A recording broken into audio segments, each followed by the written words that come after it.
Yeah, I can see somebody is already created a Windows virtual machine today as well.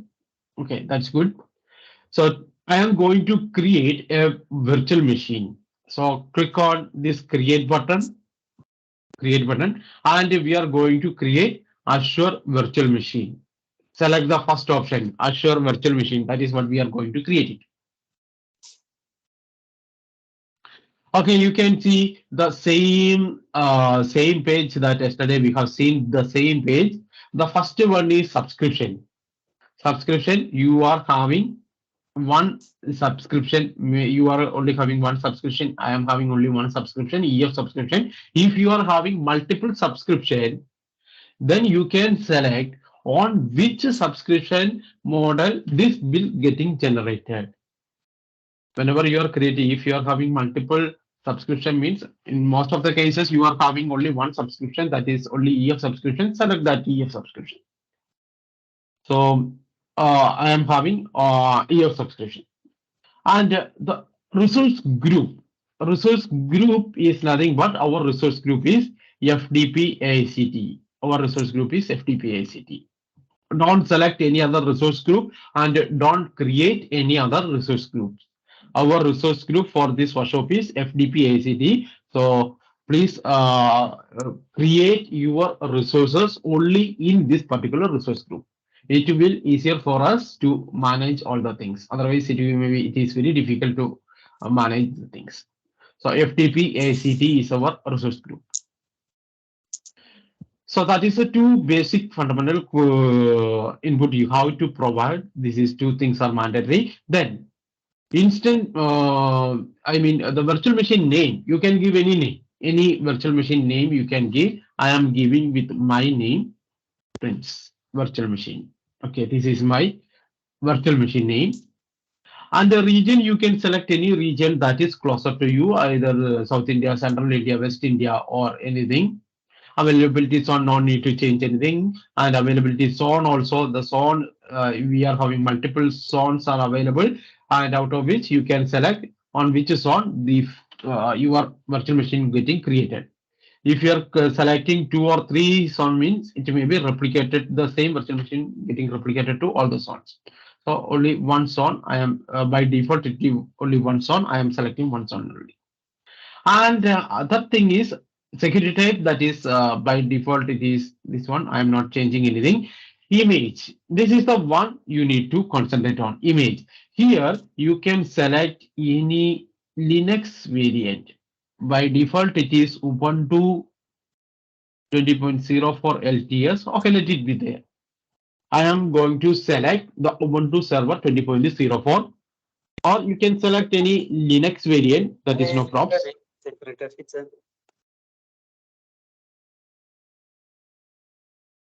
Can you repeat it, sir? Yes, sir. Yes, yes.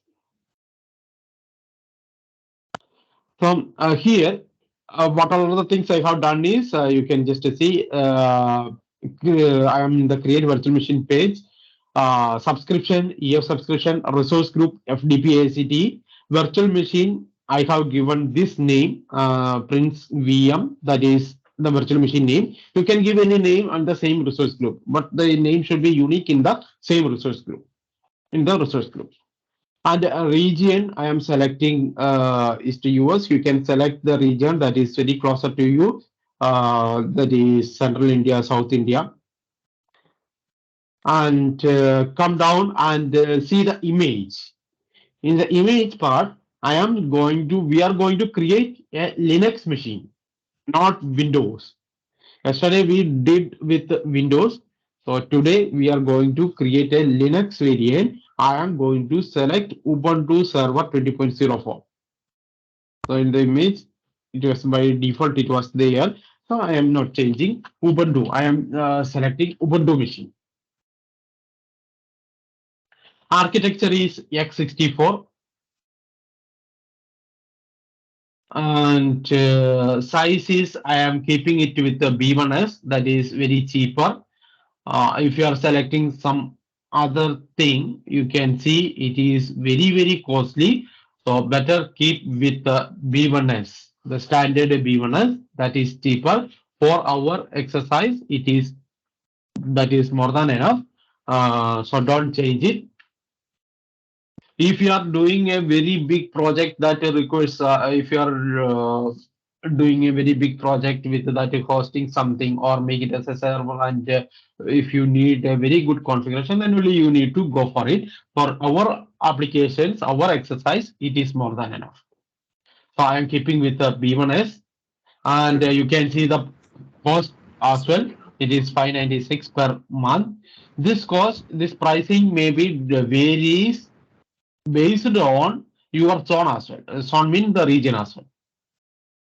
And okay, after creating the virtual machine, there should be an authentication method. Authentication method is nothing but what is the username and password, how it can be authenticated, But there are two methods are there. First one is SSH public key and the second one password. So SSH public key is more secure than this password method. So we are going with SSH public key authentication type. Yesterday when we created Windows machine, we also done with this type of authentication. Username and password should be required. Whenever you are creating a Windows machine, administrator username and password should be given. Similarly, the authentication type I have given with this public key.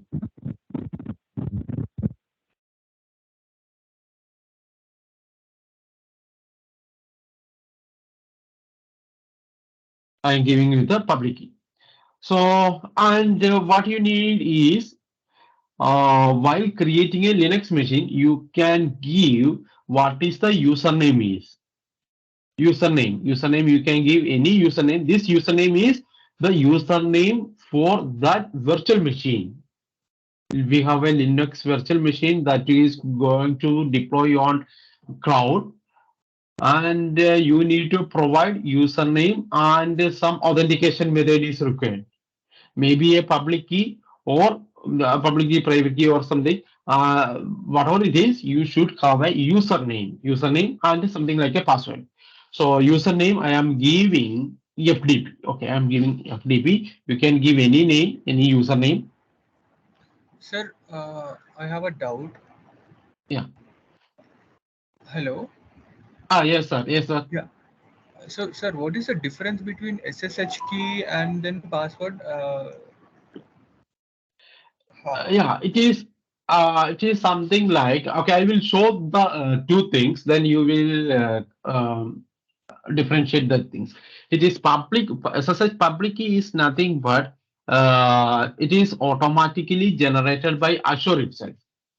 It is a very, very strong private key or a strong, something like a strong password. And authentication type is while we are connecting itself, we can provide the authentication file or the private key. You no need to type the password. If you're typing the password, what happens is, if you're opting the password, what happens is when we are connecting to the Linux machine, username should be entered. After that, password should be entered. This password going to internet or transmitting through the this password while we are typing the password. This password is transmitting to the internet and checking whether it is correct or not. So during the transmission of this password through internet, there may be some security leeches may be happen. Some attacker may capture the password or guess the password. It may happen. So in order to avoid this one, Azure gives you another option for the authentication, that is SSH public key. So at the time of connecting to this virtual machine, we can provide this public key as well. So you just provide the username and authentication file is also attached, then it is automatically connected. No need to enter the password or no need to transmit the password through the internet. So it is very, very safer, or it is for the security purpose, it is very nice. It is good. That is why I Sir, am does opting that this public key. So, sir, does that also affect the other person? Like somebody else would want to log in into this virtual machine, my virtual machine. So, how Yeah. will that affect him? Yeah, if you want to give the permission to access your virtual machine, what you need to do is you have to share this public key to him. It is a file. That file contains very strong password. You need to share this file, the SSH public key file to him. Then he can able to log in. Okay, okay, sir. Thank you. Okay, so I am using the authentication type as SSH public key and username as FTP. Don't forget the username and public key source is I don't have till now I didn't create any public key or the private key pairs. So generate a new key pair. I am selecting the option generate a new key pair. I don't have any key pairs existing and the key pair name is Prince VM key. Okay, let it be Prince VM key itself. And coming down, after creating the things, after creating the virtual machine, you need to connect to the virtual machine, Linux virtual machine. The virtual machine is Linux virtual machine that is going to deploy on the cloud. In order to connect to the cloud virtual machine, in that particular cloud, one port should be open. While we are creating, yesterday we did with Windows, and we are opened one port called RDP. But Linux not supporting this RDP port. Linux don't have this RDP. Remote desktop is not there. So what we can do is we can connect it to through SSH. We can connect to this Linux machine through SSH port. So port 22, SSH port 22, and make sure that the port should be open. SSH port should be open. If you are not opening this port means Linux virtual machine will be created. Virtual machine will be created with no port is open. It is everything is closed. We are not able to connect to this Linux machine. So you should open one port that is SSH. SSH port should be open. And if you are hosting any website or anything, definitely you should open HTTP or HTTPS. Okay, if time permits, I will show you how to host a website on this Linux machine. So I am opening all the port HTTP, HTTPS, and SSH. In order to connect it, yes, as somebody is asking. Okay, so I am opening SSH port. It is mandatory. SSH port should be open. Otherwise, we are not able to connect to that machine. We should open SSH port. HTTP, HTTPS port, it is optional. If you want, you can open it. But I am opening this one. HTTP, HTTPS, and SSH port. Okay, after this one, click on next. Here, I am not going to do anything. Click on networking. Just I am not doing anything. It is already created by Azure itself. I am Sir, not doing anything over sir, in here. basics tab, Yeah. sir, sorry to interrupt. In basics tab, I have not completed this because it is asking me for licensing. Like it is asking me whether would you like to use the existing Windows Server license. So should I Because enable? sir, the licensing issue is coming only because we are selected the Windows machine. But now we are moving with the Linux machine. We are deploying. We are creating a Linux variant. So Okay, change okay. the option to Linux. Any variant of Linux. Linux. Yeah, I am selecting Oh, Ubuntu. okay, okay, sure, sir.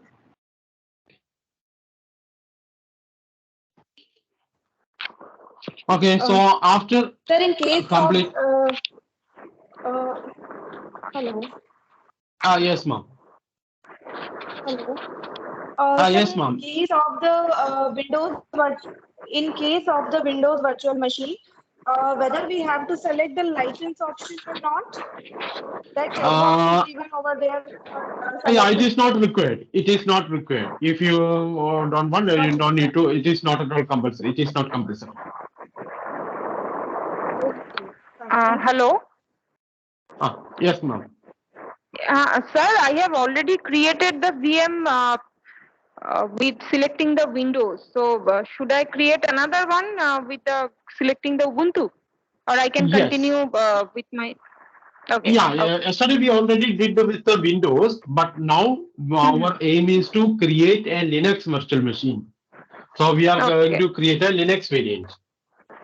So that The will be only the thing, only difference now. So I will use yes, the over there. I will use only the Ubuntu. yeah. So we have to change this one, Okay. and the port should be SSH port should be open here. Right. Okay. Okay. For Windows, Thank it is RDP port should be open, but here it is SSH port should be open. Optionally, SSH you should be can, open. yes, optionally HTTP and HTTPS. Okay. Okay. Thank you. Sorry to disturb, but Yes, ma'am. I mean, I see many of us have not yet received the social credentials. I mean, we are missing a lot. Yesterday also we did not do anything. Yes, Today also. Kirtana ma'am, the email IDs, the Outlook email IDs which are present in the chat box, I Mhm. am giving them the credentials. So it's Yeah, just I've just posted there also. I'm sequentially giving them one by one, so it may take some time. Just put your email ID in the chat box. I'm giving it. So Yeah, sure. all the Thank you. Thank you. Thank you, Shashank. So after this one, I am going to review and create this one, create the virtual machine. I am going to create it. So before that, review and create. While doing this one, validation is going to done, and you can see the validation is passed. You can see the validation is passed, and you can see the pricing as well. I have selected B1S standard B1S. It is very cheaper per hour. It is not 1 Indian rupee at least, so it is very cheap. And you can see the summary as well. Subscription is this one, resource group is this one, virtual machine name, region, only one zone I have selected, and image is Ubuntu. Make sure that you are creating an Ubuntu machine, and a key pair name. It is my key pair name. Inbound what is this one? Like, okay, everything is, you can see all the input that we have given, and I am going to create it. So this step is, now you are getting a pop-up saying that generate a new key pair. We have only given the username, not at all the password, because we have used this authentication type as SSH public key. So one key pair should be generated. It is a generate a new key pair. You have to download this private key. This private key contains private key is nothing but it is a key. It is a private key. It contains a very strong password. So I have downloaded that private key. It is a PEM file. This private key is downloaded. It is something like a password. So I already downloaded it. So deployment is in progress. I know my username. I have given as FDP, and the private key is also downloaded. And the deployment is going on. Deployment is going on, and the deployment is on the cloud. It is going on. We need to wait for some time to complete it. Okay, now it is completed. Sorry, sir. Can you please repeat the public-private key? What about you were saying? Yeah, whenever you are creating it, unfortunately that step would not happen once again. So what happens is, whenever you are creating this Linux virtual machine, you click on the create button. Yes, Shall I share my screen, sir? Up to that, I had created the virtual machine. I don't know how to create the key pair, sir. Shall I share my screen? Yes, definitely. Okay, sir. So there's have any confusion, you can watch over here. Yes, yes, ma'am. Yes, Please sir. share. Yes, sir. Yes, sir. Validation is passed. From here onwards, Okay. how we Yes, proceed? just create it. Just create it. Yes, Create sir. it. Click on create. Yeah.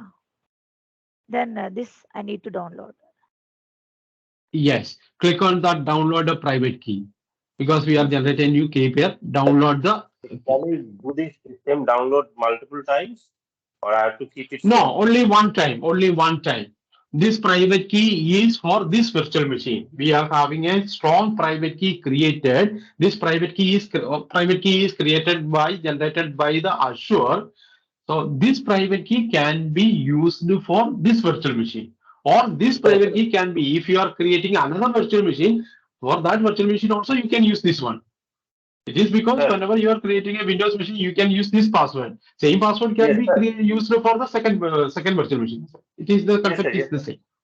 But Yeah. sir, I said today I am sitting in a computer, and next day I am sitting in my laptop and in another computer, and then how to get this? I forgot to copy this key, and how to open that virtual machine. Yeah, not possible, sir. Because you need a Okay, so I password have to to keep it safe. open the Windows or Linux machine, right? It is something Okay, so like I have that. to keep it. Okay, sir. Thank you. The private Sir, key is very I, important. It is something like a password. sir, does this key is the same for Windows virtual machine as well as for Ubuntu virtual machine? For Windows virtual machine creating, while we are creating a Windows virtual machine, we are providing the password. At the time of creating a Windows virtual machine, we provide the username I and a think password. You need to remember the username and password. Yes. yes, sir. In that there is no option for creating the uh, this key, sir, while creating the No, Windows no, virtual no. machine. Windows machine, no, Only no need to, no need for this, what it is, this type of key. key. It is because Okay. we are connecting with the RDP connection. We are connecting What, with the sir? RDP connection that RDP. while Okay. Windows virtual machine creation time, we are connecting after deployment and everything. We are connecting with the RDP connection, remote desktop. Okay. So there is no Okay. option to upload the file and all those things. But Okay. now, in the case of Linux, there is no RDP. Remote desktop is not there in Linux.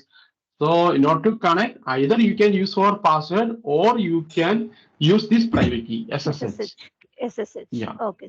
SSH support this thing. Yeah. Okay, ma'am. So I hope you Okay. have downloaded the private key and keep Yes, ready with sir. this. It is a private key. It is a confidential one. If you lose this thing, anybody can access your machine. Anybody can access your virtual machine. Okay. Shall I Sir, stop while I am sharing my screen? Yes, ma'am.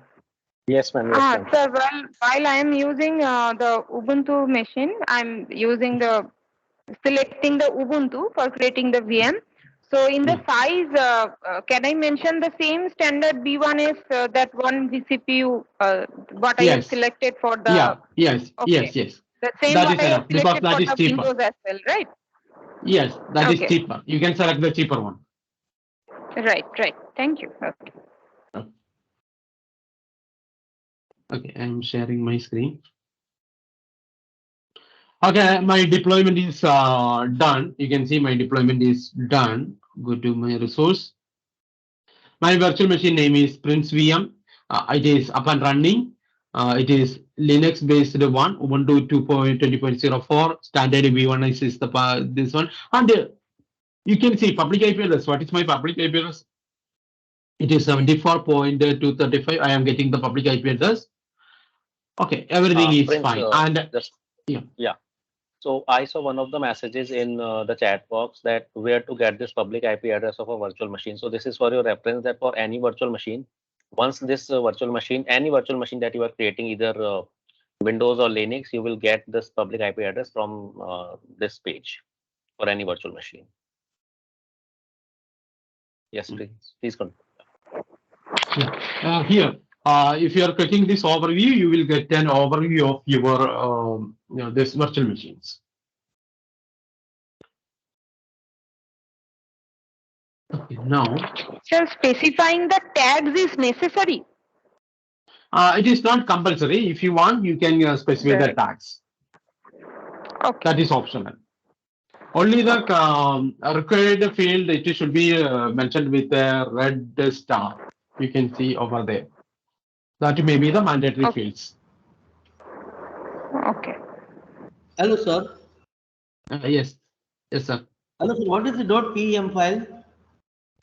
Yeah, it is a private key, sir. It is a private key. In order to log into your virtual machine, you need to enter your username as well as a password or some authentication. That authentication is something like a private key file. We have a private key that is downloaded. It is a secret key. That key is required to log into your machine. Okay. Yesterday Okay. Yesterday we created a Windows machine. How to connect to that Windows machine? You need to provide username as well as a password. Password is required. That is a secret one. You only knows the secret one. So that if you know the secret key, then you are able to log in the machine. So similarly, we created a Linux machine and we know the username, the password we have kept with this secret key file. That file contains the secret key. Okay, so we have created the virtual machine. Everything is done. We have created it. I hope those who are done, can you share your public IP address in the chat box? Those who are done, the public IP address of your Linux machine, can you share the public IP address so that I can see how many of you are created it? This is my public IP address. This is my virtual machine. Okay, I can see Rohan sir done it. So 20.40 or something. Please show me where I can find it. Yes, sir. Sir, Yeah, I am completing the process, but once your machine is deployed, there is an option of public IP address. You just need to copy that address and paste it in the chat box. Prince, can you go that cloud Azure portal? Yes. And Yeah, this is the one. Sir, sorry to interrupt you. There is a Yes, query ma'am. from my side. I'm not getting the option of selecting standard B1 size of virtual machine. I have Standard selected device will be Ubuntu. there. Yeah. I'm If it not is not there, getting. just a change. Yeah, change the region, ma'am. If it is not there.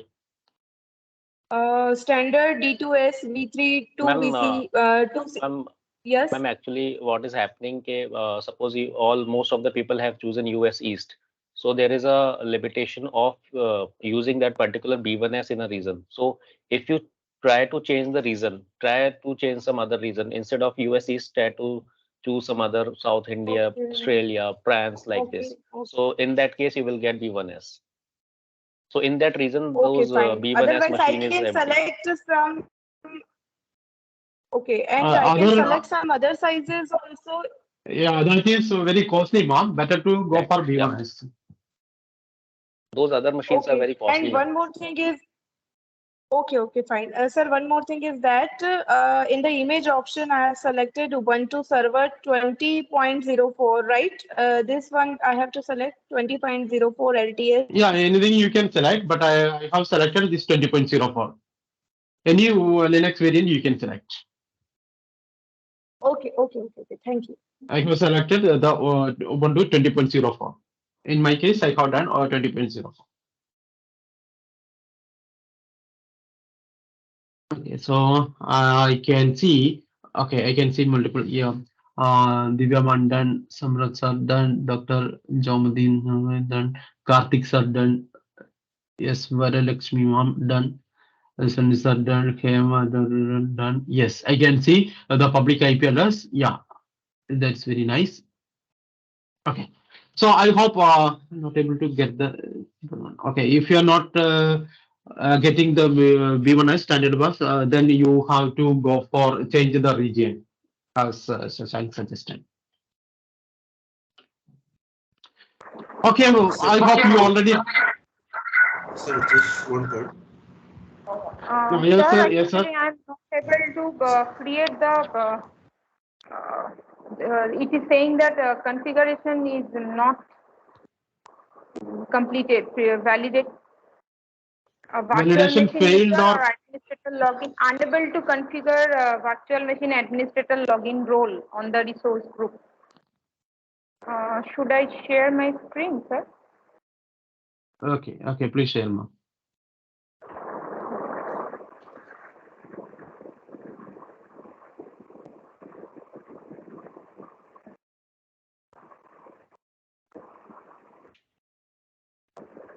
One more request from everyone, that if you want your that cloud subscription, please do not share your Gmail ID. For cloud subscription, please share your Outlook domain ID, not any other domain ID. Until Sir, now, the email IDs which are present in the chat box, I have given the subscription to all them. You can try login and search for the subscription. Okay. Okay, ma'am, can you Sir, click on this sir? overview? Click on this overview. On the left side, you can see on left on top, you can see the overview. Can you click on this overview? Not the connect.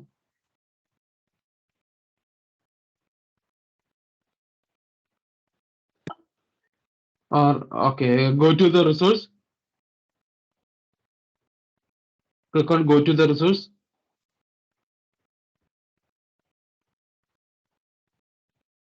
Okay, so I hope it is up and running. Okay, virtual machine, you are not ready. Okay, your IP address is there. Okay, it may be okay. Troubleshoot status is not ready. Troubleshoot the issue. Okay, the status I can see it is running, so there may not be any problem. And the public IP address is also there, so your machine is deployed. So don't worry, yeah, it is there.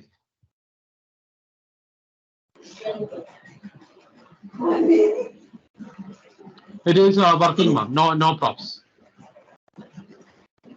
Hello. Okay, you can unshare the screen. I am sharing my screen. So I hope you already done this virtual machine deployment. Virtual machine deployment. Hello. Can you Next step is.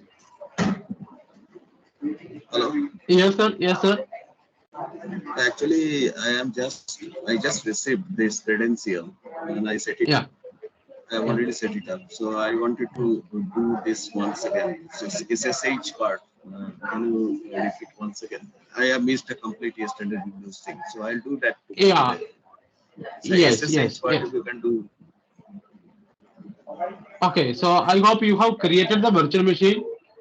I have already created virtual machine, but I need to configure this SSH thing, which is actually I need to do once. So what I did, I am selecting select inbound type. Inbound SSH port is SSH22. And Yes. username they have already filled in. Do I need a username over there? So authentication no problem. type. Username. Yeah, Azure gives a username like Azure user. If you want to change username to your some other else, you can change it. No issues. Then authentication type I have selected SSH public key. Yes, right. And then username Azure user, I can change it in SSH public key source generate new key pair. That is selected. Yeah, exactly, sir. Exactly, sir. And then key pair name, that is my virtual. Yeah, that is by default. By default, it is something is there. Let it be there itself. Okay. No need to change anything. Public inbound type, I have selected allow selected ports.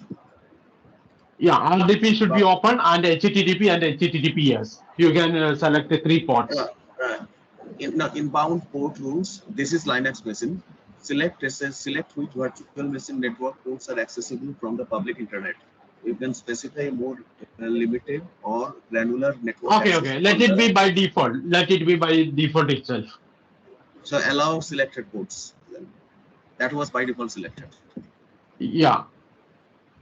So RDP port, not RDP, SSH port is open, right? Yeah, because it's a Linux machine, I think RDP will not be there. RDP is not there. I mean SSH.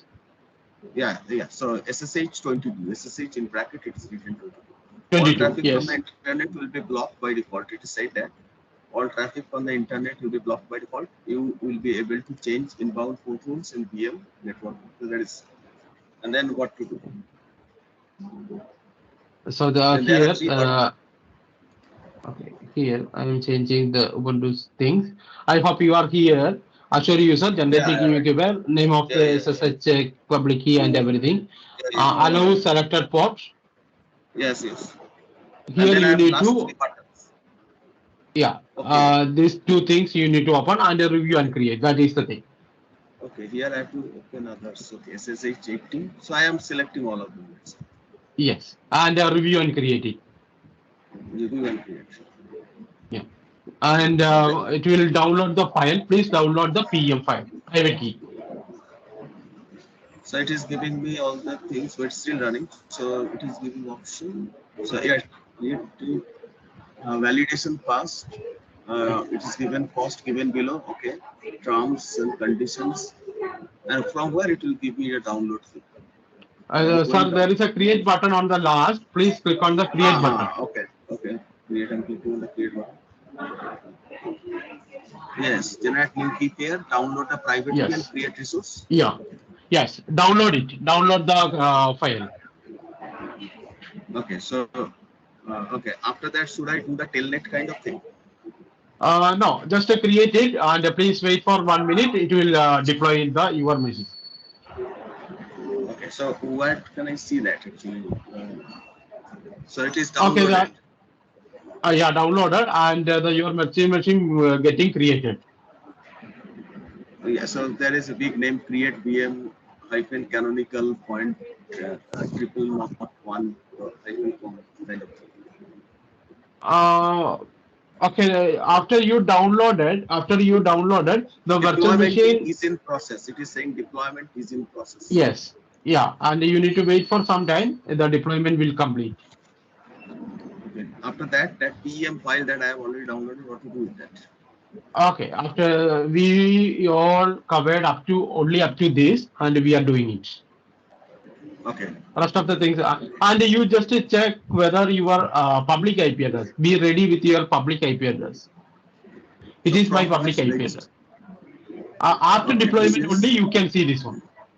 Okay, after deployment is over, then I'll learn this. Okay, okay. So yes, I am in at par with you, I think. Right? Yes, right. Yeah. Okay, thank you. Sir, I'm not able to download the public-private key pair because it is showing prerequisites could not be configured. Okay. Ma'am, can you share the screenshot or can you share the screen?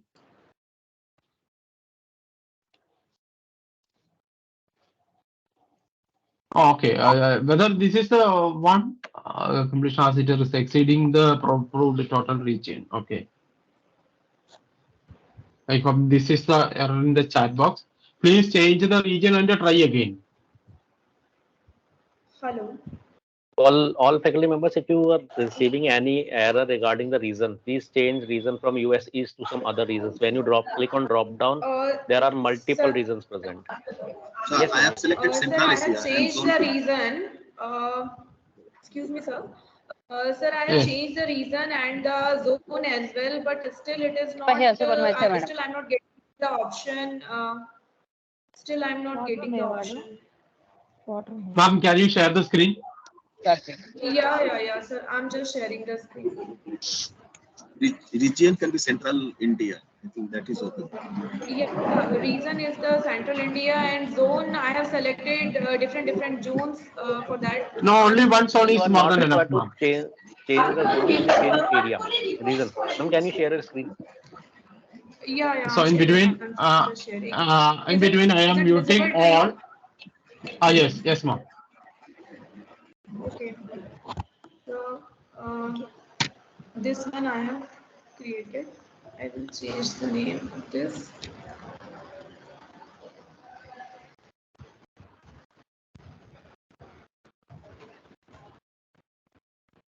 This one I have selected. Then zone 3. I have tried with the 1 and 2 as well. Suppose I am taking the zone. No need to do anything on the zone. Let it be by default. Okay. By default, it is zone 1. Yeah, and let it be zone 1 itself. Ubuntu server. Yeah. Now here I am not getting any option to select the B1.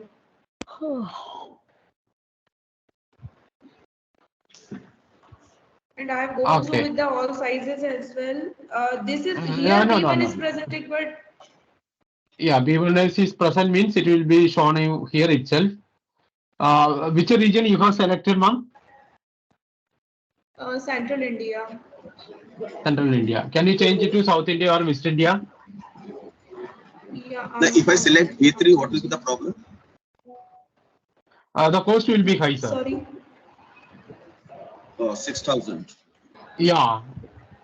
So because it is a very good configuration, 2 GB, 16 GB RAM or something, we don't need that much size for our exercise. If you are selecting, there is no problem, but only the pricing part. So which one I have to select here? Certainly you already tried. Then East try with the West Asia? India. Yeah, West India or South India is there. Check with this one. Or Central US, you just try with the Central US. Central US. Just a minute. This is the Central US. Okay. Which one more? Sir, still not getting anything here. Okay, you These are the just only change three the region options. and definitely just to change with change some other region and try again. Definitely some region should have this B1 as pattern. Sir. Okay. Sir. If Okay, nothing sir, is I will there, you try can go for- for with a D2S or something. If nothing is nothing worked. Okay, sir. Which would be the appropriate option if nothing could be there? Could you please tell me? You can select the cheaper one. It is 6,000 per month. It is very costly. You can select the pricing as well. Go for the cheaper one. Sir, Cheaper one is the 6,000. Yeah, But this will you be can there go for only for 5 days, I think. So this can go for 5 days. It will be okay for us. yeah. If you found this B1S, that would be better. So compared to the pricing button, that is good. Sir, I have a. Sir, I will try for the different reason. Thank you. Pardon, ma'am? Hello, Prince sir. I have a point. Yes, yes, sir. Yes, sir. Yeah, sir. When actually I am doing with the Central India region, then also I can't see the B1S at the first instance. But when I select the see all images, there I have selected B1 separately. Then it will come. So I think if Madam can select from the see all images section, that can be helpful. Okay. Sir, I Okay, tried please. to select it from there as well, but I'm not getting the option to select. It is not getting selected from there. Usually, if B1S is there, means it should be shown the first one. Okay, I don't know. It may be because it is exceeding the total numbers. That may be the reason. So Sir, better go change to- the region and try again. Change the region and try again. Sir, I have a query. Yes, sir. Yes, sir. Go ahead. Yes. I'm getting the information that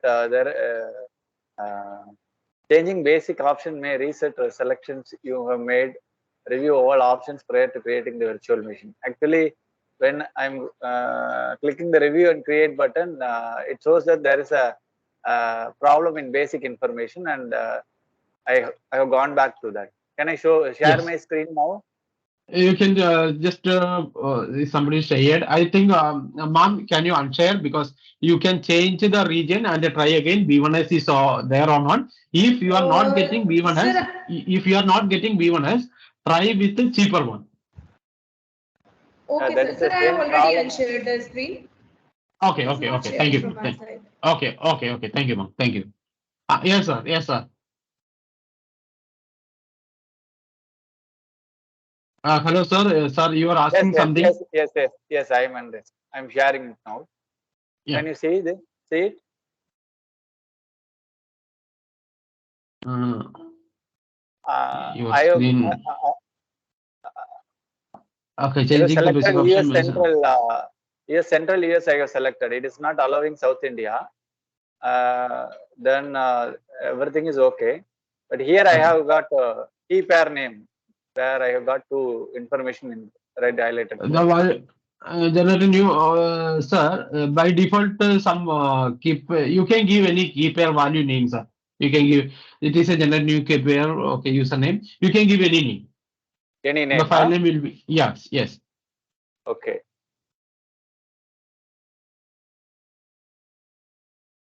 without any space. Okay. Okay. Yeah. And Now I click can. review and create. Now click review and create. Okay.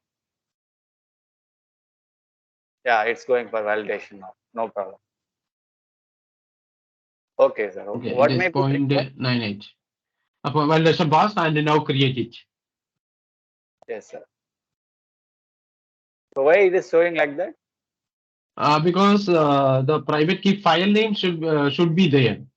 You didn't give any file names. That is right. Oh. Okay, download the file name and save it. Save. We need this private key file. Okay, sir. Thank you. Thanks, sir. So I hope all of you have downloaded the private key and save it with So you. 1 minute, Now, sir. Yes. Yeah, so the same issue what ma'am was telling, I also faced, but now I got B1S. So just we need to select see all sizes, then we need to choose B1 and then we have to click on select button. So it is appearing. Okay. 596. Okay, thank you. So Okay, after thank you, that, ma'am. after that it is SSH public key enabling and nothing to change anything, right? After that you can just review and create. Yeah.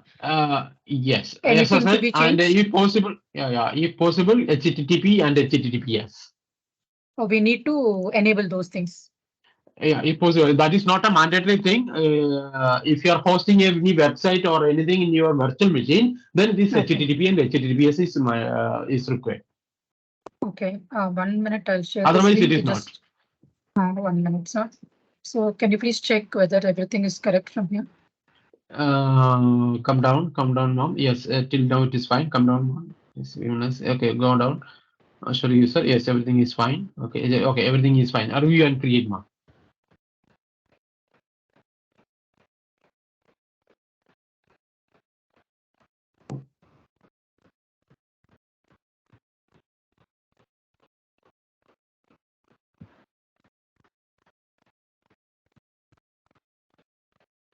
Should I click Okay, on you create? can create. Yes. Download. Yeah, download this. This is a secret one. Keep it safe. Okay. So it's a private key. Keep it safe, and it will create it. So that's all. So now I should return back. Now you should. You are it is submitting the deployment is in progress. After completing the deployment, you will get a public IP address. Keep ready this public IP address. Excuse me, sir. Yes, ma'am. Yes, ma'am. Sir, if I was deleted my virtual machine, whatever I created. So suppose again, if I want to create the new virtual machine in Ubuntu, does that key is same as previously whatever I created that virtual machine, or is there any difference in that key? Yeah, you can. If the private key is already there, you can change the option like that. Use the existing private key, or you can choose a new key pair and use the new key pair. It is something like the same password for the same two different machines. Same password for the two different machines. If you are using the same private key. If I deleted that virtual machine, sir, then? Yeah, if you delete the virtual machine also, the private key will be there. Sometimes in Azure Portal, the private key will be there. You can either use the existing private key or you can create a new private key. New key. Okay, sir. Thanks. Yeah. So which is the IP address you were telling here, sir? Yeah, go to resource and you can see the IP address now. Here you can the public IP address 20.94.232.208. So this is the public IP address. So I hope everybody having this public IP address and this private key file ready with you. So I hope everybody has completed up to this. Shall I stop sharing this? Yeah, yes, ma'am. I have created one in UAE North Zone. So will it be any creating no problem on the pricing side? I think the pricing is very low, 357 per month. Okay, no problem. No problem. So it is a better practice after you completing done the resource, after you have done everything, you just delete that resource for the better pricing and all those things. If you are keeping your resource forever, means. Should I stop and then delete or no. You can directly delete. Stop means it is something like a shutdown your machine. Delete means the entire the hardware and everything that you have created on the data center, it will getting deleted. So at the time of deleting, suppose the hard disk is not deleted, so that will also incur price. So there are options they are giving that whether to delete hard disk, whether to delete network. Yeah, while deleting, some networking is also getting created. If you delete only this virtual machine, means this virtual machine is going to delete, not the other hardware things. So those will incur cost. Yeah, that will. So what deleted. You? Yeah, so don't worry, sir. We will delete from our side. Okay. Okay. No, I have deleted it. Okay. Okay. So I hope all of you have created the virtual machine. Sir, I have created it, but it is showing that the virtual machine agent status is not ready. Troubleshoot the issue. Should I do that? Yeah. Please check whether, ma'am, the status is running and whether the IP address you can able to see. Check these two things. Status is running and public IP address is there. Yeah, then it will be fine, ma'am. Then it will be fine.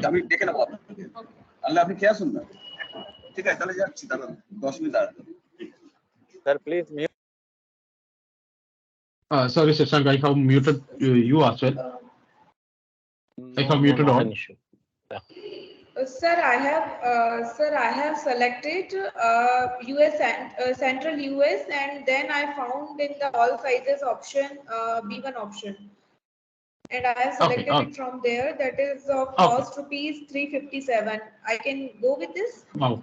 Yeah, definitely, ma'am. Yes, it is very cheaper. Sure. Yeah. So once I downloaded this public key, how do I connect? We are coming to into that, sir. Okay. So I hope everybody have done up to this. One small query. Suppose I have got a mini virtual machine running. From where in the desktop I can see list of all the virtual machines? Then also from here.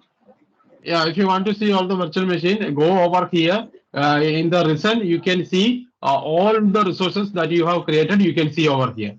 If you want to see all the virtual machines in this portal, here you can see all the virtual machines. So where it is showing it is started or stopped or destroyed. Okay, stop and stop is go to your virtual machine. This is my virtual machine. Click over here. Here you can see stop. No, I mean to say whether it is running or stopped. Yeah, it is now. You can see the status. Okay. Status it is now running. So it doesn't show on the list. So I have to go to each one of them one by one. Yeah, definitely. You have to go each one and each one. But that is difficult. Now, suppose I have got say 10 or 14 virtual machines running, and then I have to go to. Yes, that is required, sir. Okay. Thank you. Okay, thank you, sir. Thank you. Sir, selecting the region will be a problem, or say for example, I have selected Southeast Asia, Zone 1. So yes. Selecting the region is something which can make any difference. No, definitely no, ma'am. Definitely no, ma'am. You can create virtual machine anywhere, globally, anywhere you can create it. So you can create US, you can create some London region, you can create Australia, anywhere you can create your virtual machine can be anywhere. If you are end users, it cannot be a problem. But in a real case scenario, if your end users are from Australia, then better create a virtual machine in Australia itself, because some types of latency will be there. If you are accessing virtual machine from India, if your end users are Australia, means this much of latency may be happen, some delay may be happen. So better to create a region, select a region where your end users are. No, there is no problem. Anywhere you can create it. I'm getting an error. I'm getting an error. I've shared the error on the chat. Okay, I will look into it, ma'am. Yes, I will look into it, ma'am. Validation failed. Validation failed. And will the template deployment created?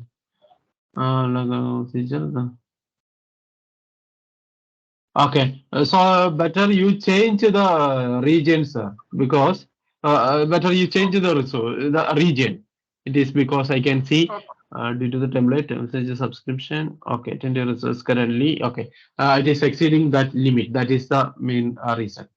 So Getter, change the region, and create the resource once again. Okay, okay. This is for everyone's reference. So we have machines of different configurations located in one region. So all of us are doing the practical at the same time. So suppose you have chosen US East and there are limited set of machines available for V1S in US East.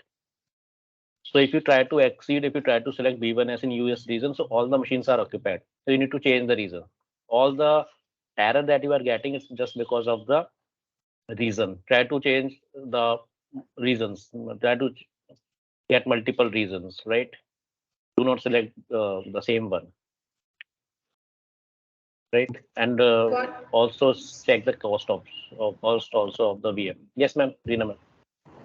Sir, one more queries from my side. I have selected the region Central India, and I have selected B1 for that, but there is no option it is giving for the key pair name, and it is generating error over there. Shall I share my screen for a while? Yes, ma'am. Yes, ma'am. Just a minute. Sir, is it visible to you? Not yet. Oh, ma'am.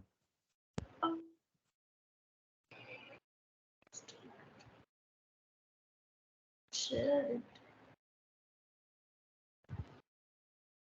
Now? No, I'm not. I can't see your screen.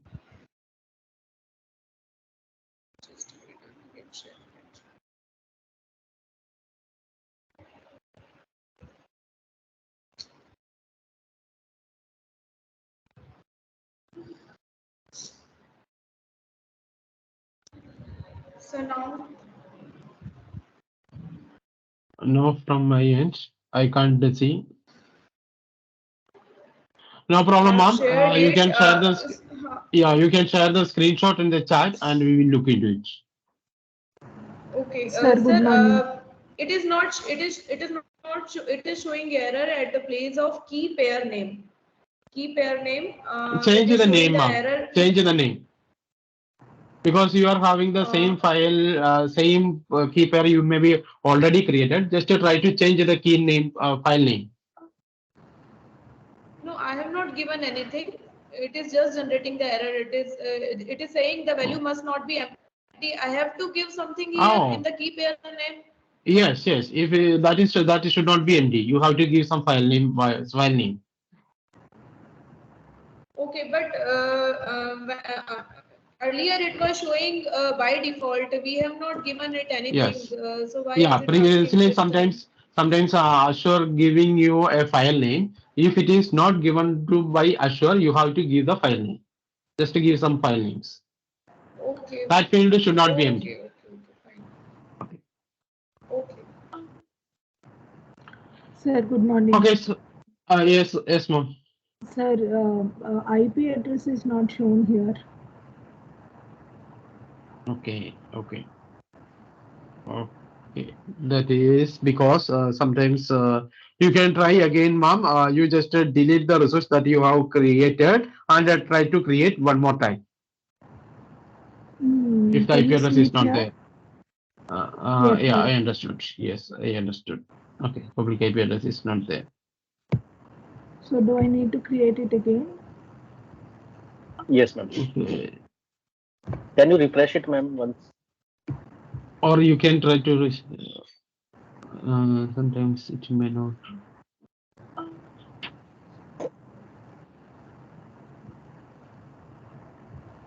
Okay, it is not there. It is not there. Okay. Ma'am, you can delete this resource. Only delete your resource. Don't delete any other resource. Delete this one, no? Directly this one. Yes. And try to create other one more time. Okay, sir. Thank you. Okay.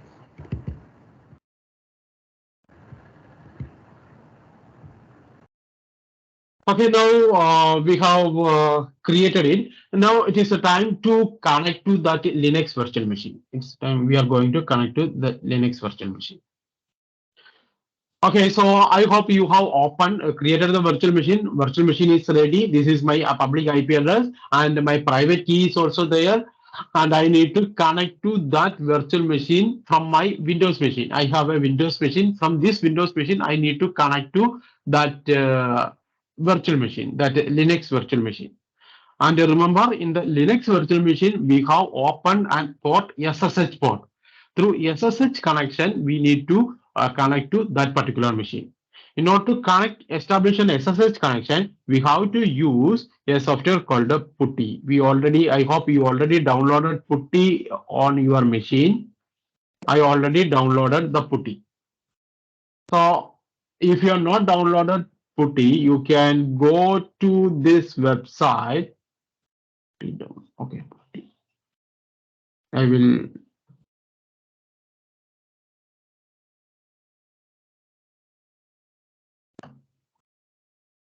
Okay.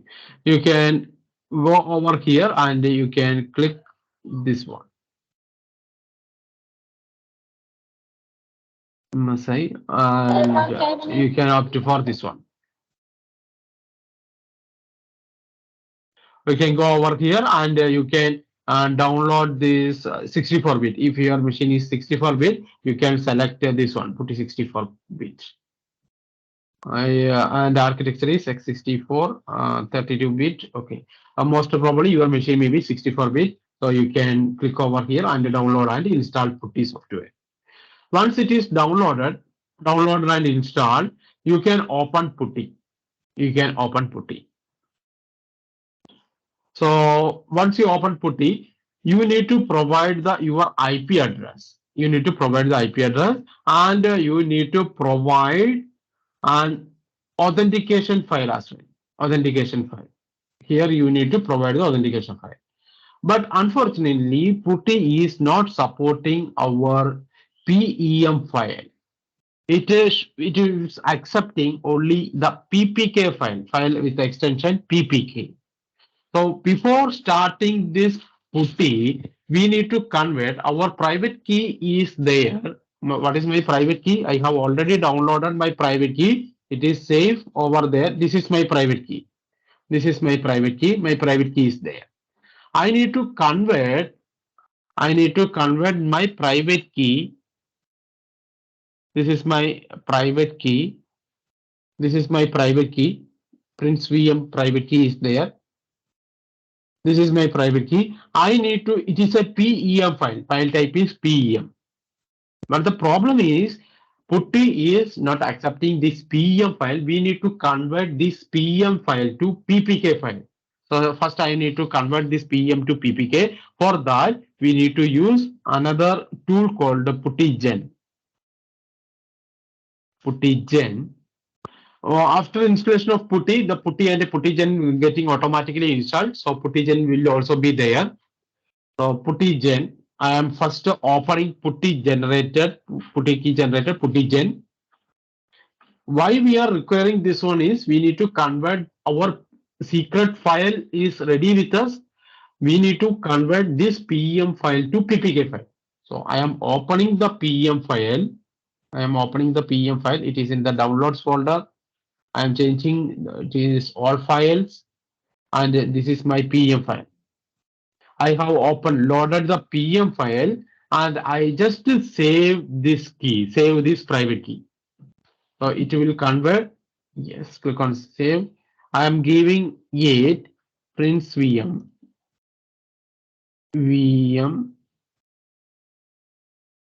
Okay, Prince VM. That is and a PPK file. Save it. Now you can see one more file is getting created. You can see Prince VM. It is a PuTTY PPK file, PuTTY private key file, PPK file. So this file can be used in the PuTTY for the connection. From the Azure, we have downloaded PEM file, that is a secret file. It is not supported by PuTTY, so we need to convert this PEM file to PPK file. For that, we are using this PuTTYGen. Just open the PuTTYGen. load your file, load your PM file, and save the private key. Then you will get this PPK file. Once it is PPK file is ready with you, then you are able to connect it. So just open Putty once again. Just open Putty once again. Putty once again. Here, this is the Putty. We need to connect to which machine? I need to connect to what is my public IP address of my machine? This is my public IP address. My public IP address means my virtual machine's IP address is this one. To which machine? This machine I want to connect. My public IP address is 74. Your virtual machine's public IP address may be different. For my IP address, it is this one. On to this machine, I need to connect it. So I need to paste the IP address over here. And through which port I need to connect? I need to connect it through port 22, that is SSH. In order to connect to this machine, it is not some authentication is also there. So click on this SSH, expand this SSH, expand this authentication, and click on this credential. You have to upload this PPK file. This is the authentication file, or this is something like a private key or a password. It is something like a password. So I am going to connect to this particular machine. 74 for some IP address is there. On to this machine, I need to connect it. Not to connect, I need to provide the secret key as well. So secret key is ready with us. Prince VM. This is the secret key I am having. I am uploaded. It is over there, and just click open. Open that particular machine. It will accept and just accept this thing. And login asks, what is the username? I am going to connect to that particular machine. So till Yes, PPK yes. generation, it's done, but after that, it's very fast. Okay, I will show once again, ma'am. Don't worry. Okay. So once it is done, it will ask for login as. Login means my login ID I need to provide. This is my user name I have given. Just to give my username. That was my username, FTP. The authentication with the FTP and everything is correct. Now I have connected it. Those are not followed. I will show once again the process once again. The username, sorry, can you hear me? Yes, sir. So the username that you have provided, that was the default that as your user, you changed that Yeah. to FTP. Yes, I have changed it to FTP. If you have not changed anything, it is Azure user itself. Okay.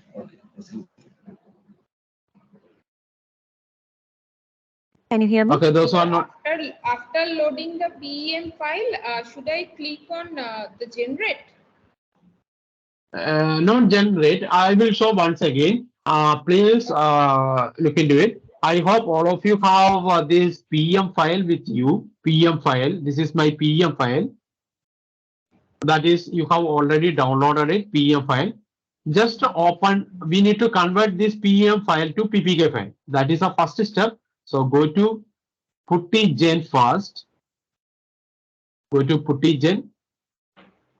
Here you need to load this PM file. You need to load the PM file. So click on load. It is not showing this PM file. Sir, PEM file, where will we get this, sir? I mean, where? Yeah, PM file, at the time of you create this Azure virtual machine, you have downloaded one key pair. That key pair is the PM file. Maybe in your downloads folder.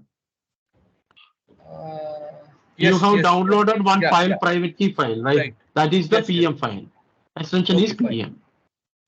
Load that private, load that file in the Putty key generator.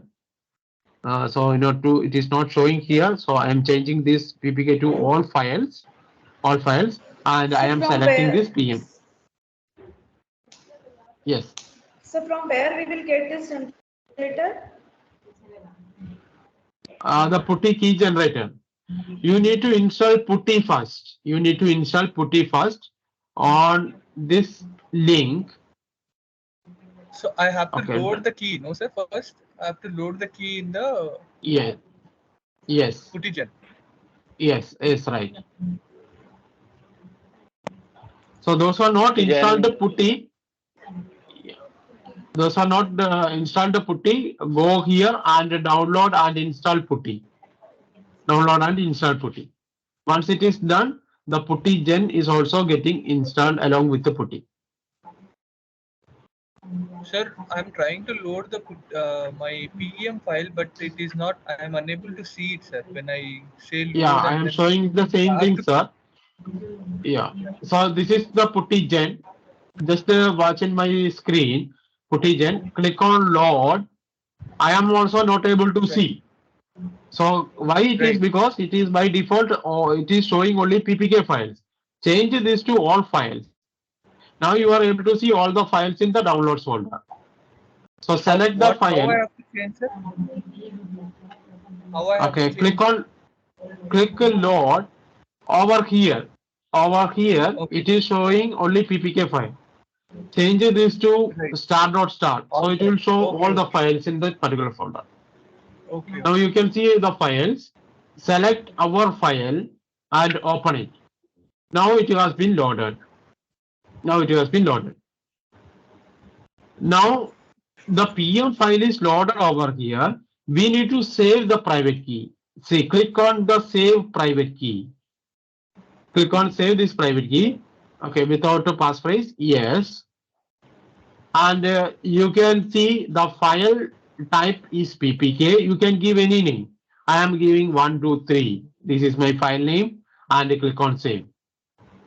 Now you can see the file 123 is getting saved. It is a PPK file. PPK file.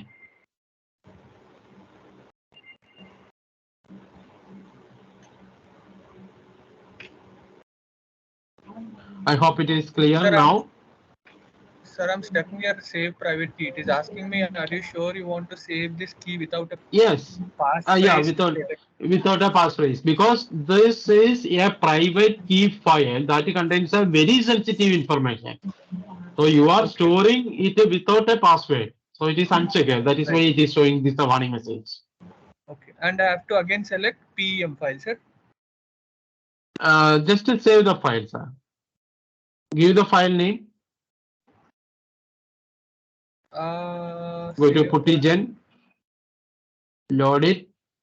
I am deleting all the PPK file. One more time I will show.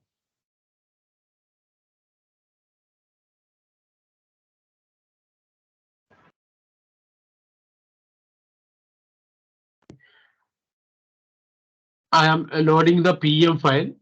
Loading the PM file first in the PuTTY Gen. And you can see save private key. Click over here. Click over here. And you just give the file name. I can give any name. ABC. I am giving ABC. Okay. Any name you can give. Click save. Okay. By default, it is PPK file. So click on save. Now you can see abc.ppk has been saved in your downloads folder. In my downloads folder, I have selected downloads folder. That's why it is saved on the downloads folder. So this abc.ppk file is downloaded. So everything is fine. Now I need to connect it with the PuTTY. Now it is the turn to open PuTTY. Just open PuTTY once again. PuTTY. And to which machine do I need to connect? My virtual machine IP address is this one, 74.234 point something. So give the host name or IP address over here. And okay, we can't connect it directly. We need to provide the authentication file. Some private keys we already have. We need to upload that authentication file as well. So click on the left side, go to through SSH port. We are going to connect SSH connection. Expand this SSH and authentication. We need to select the authentication.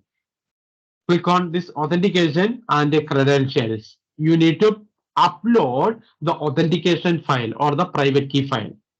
Because in order to connect to that particular machine, the corresponding private key is ready in my downloads folder. You need to upload the private key file. So I am uploading this private key file. It is abc.ppk. Just open it. So we have provided two things. To which machine I need to connect, that IP address I need to provide, and the password. Password is nothing but the authentication file or the PPK file. That is, I have uploaded. Two things are ready. IP address I have given, and the file name is file also I have uploaded. Authentication file is also I have uploaded. Now just open it. That's all. Just click on this open. So the connection will be established. We need to provide what is the username is. At the time of creating my virtual machine, I have given the name. I have given the name. Okay, my virtual machine, my username, I have given it as. Okay, my virtual machine name, I have given it as FTP. So just to give your username, FTP. My username, I have given it as FTP. So you have to give your own username. Just click OK. Now you can see it has been connected to this virtual machine. It is a Linux-based virtual machine. Hello. Excuse me, sir. Yes, ma'am. Yes, sir, I was converted PEM file into PPK file, but I was unable to upload that PPK file into PuTTY configuration, sir. So what you need to do is just open PuTTY. I was open PuTTY, sir, but it was not showing, sir. Again, it was send it back to that again that link, sir. Download PuTTY like that. I was downloaded that PuTTY, sir, completed. Okay, are you able to see this this type of window, PuTTY? No, sir. No, sir. In my mission, in my laptop, I was unable to see this PuTTY configuration pop up like this. Okay, just see whether it is, you have downloaded and installed PuTTY or not. Just confirm. Yes, sir. I was downloaded and I converted the PPM file into the PPK also. No, that is PuTTY Gen. PuTTY Gen. With the PuTTY Gen, you have downloaded and done it. Make sure that you are having the PuTTY installed or not. Just search over here. If you are using Windows 11, you can just search over here and just search. If this type of icon is there, means it is PuTTY is there. You should have these two tools should be there. Yes, sir. Now it was open, sir. Okay, just open the PuTTY. Sir, excuse me, sir. Yes, sir. Yeah, sir, I have actually executed this one, and PuTTY is showing server refused your key. Yeah, which is because you have uploaded not the PPK file. Just ensure that you are uploaded the PPK file, not the PEM file. So you can see my screen, sir. I have shared the screenshot. Okay. Yeah, that one. Yeah, you have not whether you have provided the username, login as. You have to give the username. While you creating this Azure, I mean the Linux virtual machine, you have given one username. Most probably, if you have not changed it, most probably by default it is Azure user. If you have changed it to something, some other username, that username you have to give over here. Username is also mandatory. Okay, now I can't give, sir. I have to close this and give again. Yeah, you just give a username and press enter. But it is not editing, sir. Like this. Okay, you just try to connect one more. Yeah, close the PuTTY and try to connect once again. And open it. So where we need to give username? Yeah, if you will open. It is written. Yeah, please go ahead. Where we need to give username, sir? Yeah, first you give the IP address, public IP address to which the machine need to connect it, and give the. Done. Okay, it is done. Okay, I am uploading my authentication file as well. That is also mandatory. So this is my file. Just click on open. Now you can see login as. Here you need to enter your username, FDP. My username is FDP.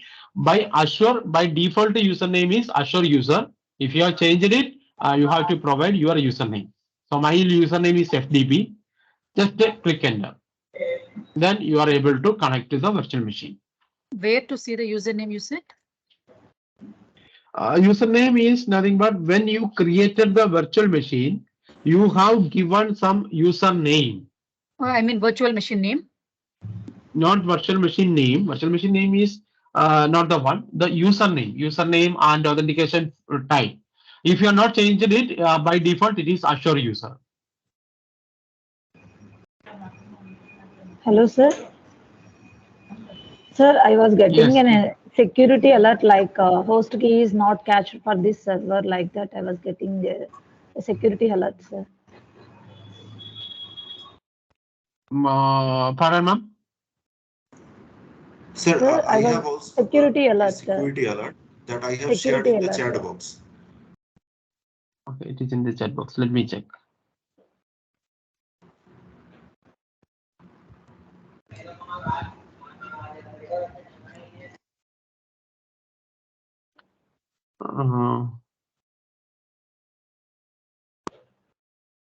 Otherwise, shall I share my screen?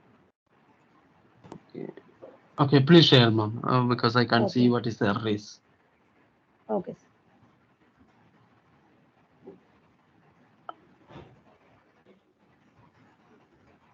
Sir, I have downloaded Putty, but Puttigen is not coming in that. Okay, just to search for Puttigen is already there. Otherwise, you can explicitly download Puttigen. Okay. Just to download Puttigen. Okay. Thanks. Sir, like this. Sir, after giving host name IP address, should I load it or save it? You told that You I can need to save it expand for the the later report. session. You can save it for the later session. If you are continuously opening the session means you can save it. That is not compulsory. You can save it. No problems. Okay, but after giving host name in Putty, I have clicked the SSH extension. Where to upload Yeah. that PPK file? Go to. Okay, I will show you. In the expand the SSH, there is an authentication. Expand it, credentials will be there. Yeah, plus authentication is there. When I clicked that, there is no option to upload that PPK file. No. Expand this, expand that authentication, then credentials. One option called the credentials will you can see. No, it is not there. It is Then, TTY, X11, tunnel, bug, and more bugs, serial, telnet. That is Okay. there. I will come to you, sir. Just click on this authentication. Then on the right side, please see whether it is anything to upload the file or anything is there or not. There is only one thing is available, option controlling SSH authentication. They have listed something.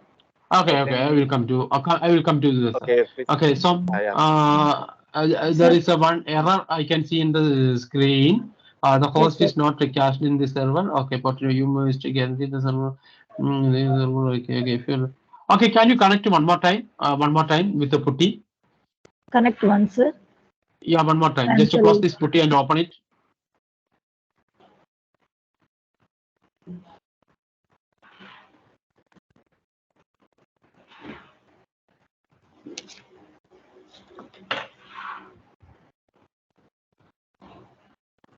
Okay, there is a question where to give the host name and IP address. Just open the putty. Yes, Okay, mom, yes, can you I was open the opened. putty? Yeah. I was open, sir.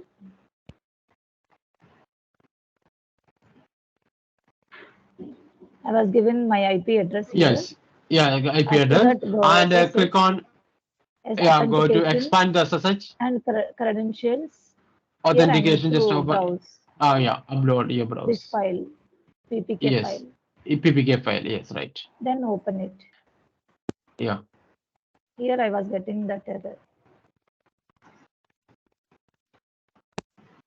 I hope your screen sharing has gone. I can't see your screen. I will. Okay, I will share again, sir.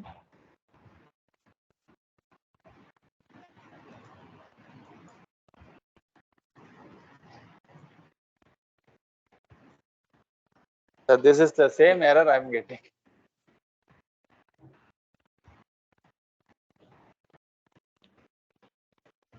Can you little bit scroll down? See, not cast. Okay.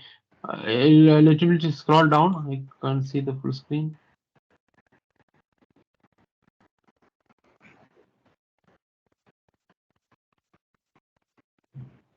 The scrolling option is not No, there. actually, I got the same error. I just selected connect once because that will allow you to proceed further. Sir, maybe can- the Yeah. problem with the PEM file, sir. I was saved that file in No. Notepad. That's why maybe is it? You deleted the PM file. It was You in downloaded the download. PM file, right? Yes, sir. But that is in Notepad. I was saved that PEM file. Maybe because No, of it is that. already downloaded. It is already downloaded. You no need to edit anything over there. Okay. Okay, just can you exit from this Putty security alert? Accept, sir. Yeah, accept it. Because I can't see the screen, Yeah. and you need to Yeah. provide the username. Is it Maybe visible, assure sir, user. now? Yes, it is now visible. Okay. Maybe assure user if you are not changed it. Okay, you are. Sir, in our case, we are getting the screen, but there is no text like login as directly the green color. Is it symbol is- visible now, sir? Yeah, now your machine is connected. Everything is Yes. fine. Everything. Okay. Okay. So we can Okay. close this prompt window, sir. Again, we can close this command window now. Yeah, if you close the command window means the connection to this virtual machine getting lost. Okay. Okay, this is your virtual machine. Here you can Okay. do anything. It is a Linux machine. So that If you want to security install alert, anything, you can we need install to it. accept it, sir. Yes, just accept it. Okay. Sir.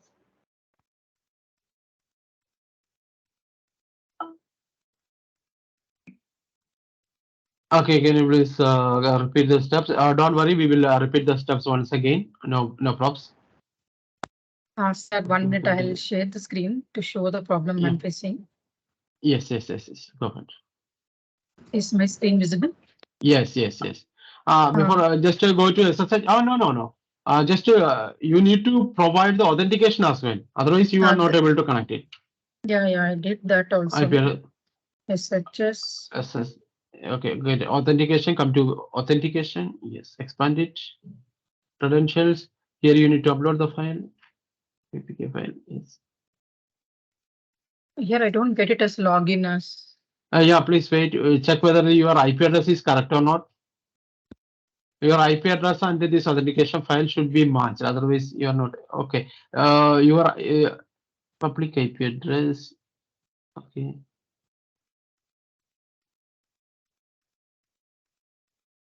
Okay, can you go a little bit up whether it is status is running?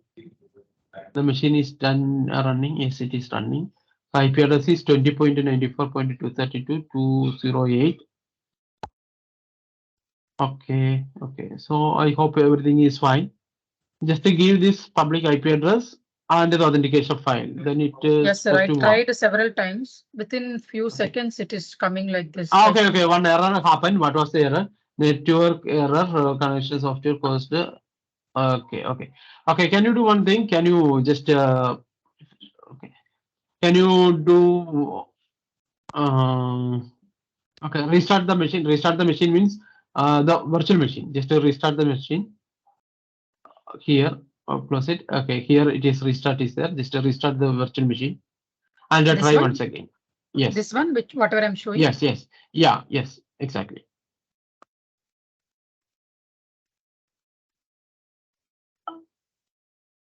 And then just try again one more time. And make sure that you are connected with the college Wi-Fi or the connection is blocking or not. That I am not aware. Okay. It's college Wi-Fi. Okay. It is up and running.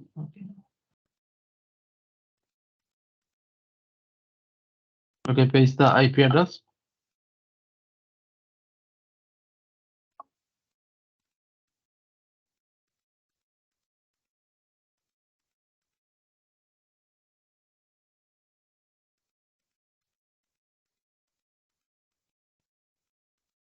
Okay, I hope that your connection maybe firewall is blocking the things. You can try with your own network and try once again. It will work. Definitely, it will work. Okay, sir, I'll let you know. Sir. Yeah. Sir, I have an error message that I have sent in the chat box. Can you please see? So many messages in the chat box. Whether it is a problem with the public IP or no, sir. I have actually put all the credentials and the IP address. Then when I open it, it shows login as, and when I give the name of my username, then it is showed the server refused our key. okay, server refused. Okay, make sure that you are uploaded the correct file or anything. You are uploaded the PPK file, right? Yes, sir. Yes, sir. PPK file. Okay. It is the problem with. I hope it is the problem with the key anyway. Okay, so should I redo it once again? Whether you have created any more private key, or you are having only one private key? No, sir. Actually, I have created two because first time it failed, so I have created another one.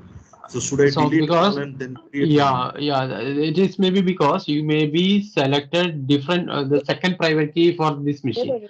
So I hope that may be the problem. The private key is Okay, different for this machine.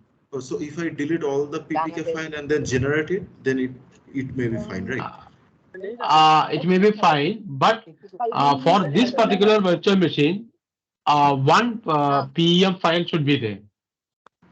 Create a virtual machine with a new key pair, and that key pair works only for this machine. Okay. So let me try again. Okay. It is only the problem with that file. So I hope you are able to connect it. You are able to Prince, connect. you can also show one more step for converting PEM file to PPK file from PuTTYGen. Yeah, sure. Yeah. So I will stop all Anand the sir, I instances. request you please turn off your camera. Anand sir. So one more thing, can we enter the governance Excel at this point of time? The same Google form which you circulated yesterday. Ma'am, we'll share it in some time. Okay. For attendance, yeah. Okay, I will show you. I hope you are having the PM file with you that you have downloaded from Azure portal. I have downloaded it. PM file is ready with us. Now, the first step is converting this PM file to PPK file. For that, you should open PuTTYGen. Prince, your screen is not shared. Oh, sorry. Yeah. Thank you, Shashank. Okay, as you can see, this is my private. It's hotspot. Yeah. Okay. Good one. So this is the PM file. This is the PM file. This is a PM file, and I need to convert this PM file to PPK file. That is the first step. So in order to do this, open PuTTYGen. Okay, PuTTYGen. You can see this is the PuTTYGen tool. Here you need to load the PM file. PuTTYGen is a tool that convert PM file to PPK file. So first of all, I am loading this PM file. Here I am loading the PEM file. This is the PM file. I have loaded it, loaded the PM file, and I need to save it as a PPK file. So I am going to save it. Click on save private key. I need to save this private key. Save the private key. Save it. Click on yes. I can give any name. I am giving it is Prince. I'm giving it as Prince. Oh, okay. Spelling mistake is there. So you can see one file that has been created just now. Okay, now one file has been created. This is the PPK file. You can see the extension is also, it is PPK, PuTTY private key file, PPK file. That file is getting created. Now what I can do is, once this PPK file is ready, PPK file is a file that is supported by PuTTY. Then this file can be used in PuTTY to connect our virtual machine. I know my virtual machine's IP address. On that particular virtual machine, I am going to connect it, give the IP address on the PuTTY, and provide this file. This is an authentication file. This contains the passwords and all those things. It is a private key. So what I am going to do is, this is the PuTTY private key file, PK file.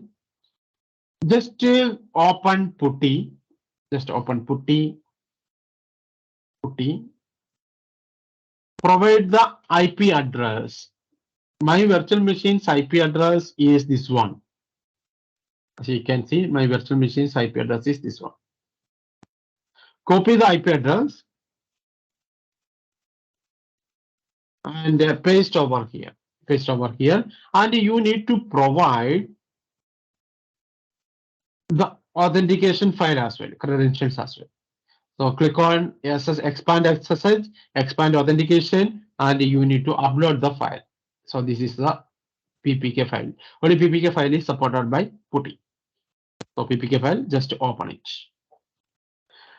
Now it will ask for the username. I have given the username as FTP at the time of creating my virtual machine. So FTP, click on yes. Click OK. Now you can see that I have connected to my virtual machine. So this is the step to connect to the virtual machines. I hope it is clear.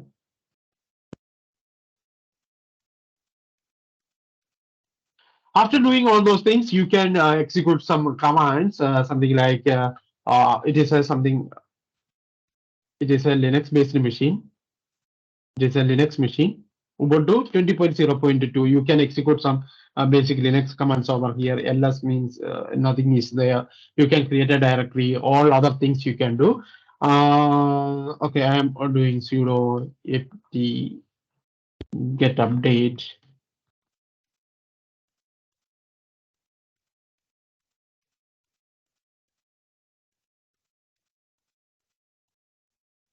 Okay, I am updating the things. You can execute any Linux commands. It is an Ubuntu machine.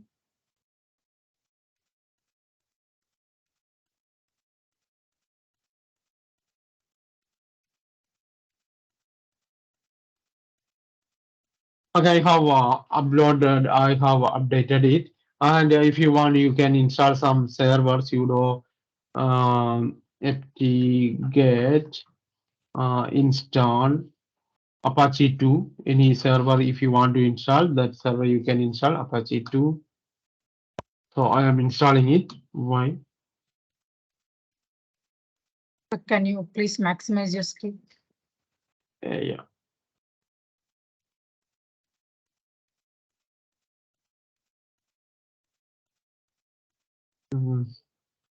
No, that means I can't go.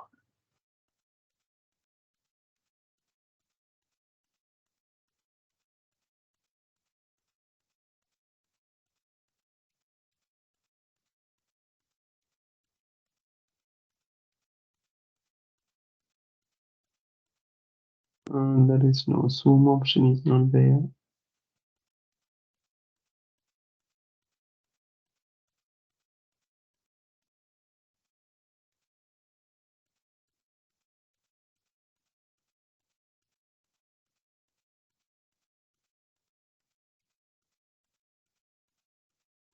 Okay, what I have done is I have just installed this server. After that, I can Apache 2 server. After that, I can run that server. Sudo service Apache 2 start. I am starting the server. Okay, now if I am opening in a web browser, this is my web server is running. Web server is running on this particular machine. This is my virtual machine. If I am opening this on a browser, you can see by default web page. You can see it is by default a web page is there. And what you can do is go to the folder and you can create a small HTML file or a small website, and you can upload these files on the this virtual machine. We have a virtual machine. I have a virtual machine. This is my virtual machine. My virtual machine Sir, IP address is. please post the commands in chat, sir, how you installed Apache. Yeah, okay, yeah, definitely. So this is my virtual public IP address. This is the public IP address, and this is my virtual machine. It is a Linux based Ubuntu machine. On that particular machine, I have installed the Apache 2 and other tools that is required, and I started the web server. After that, I am able to, if I am providing this IP address, anybody can see this web page.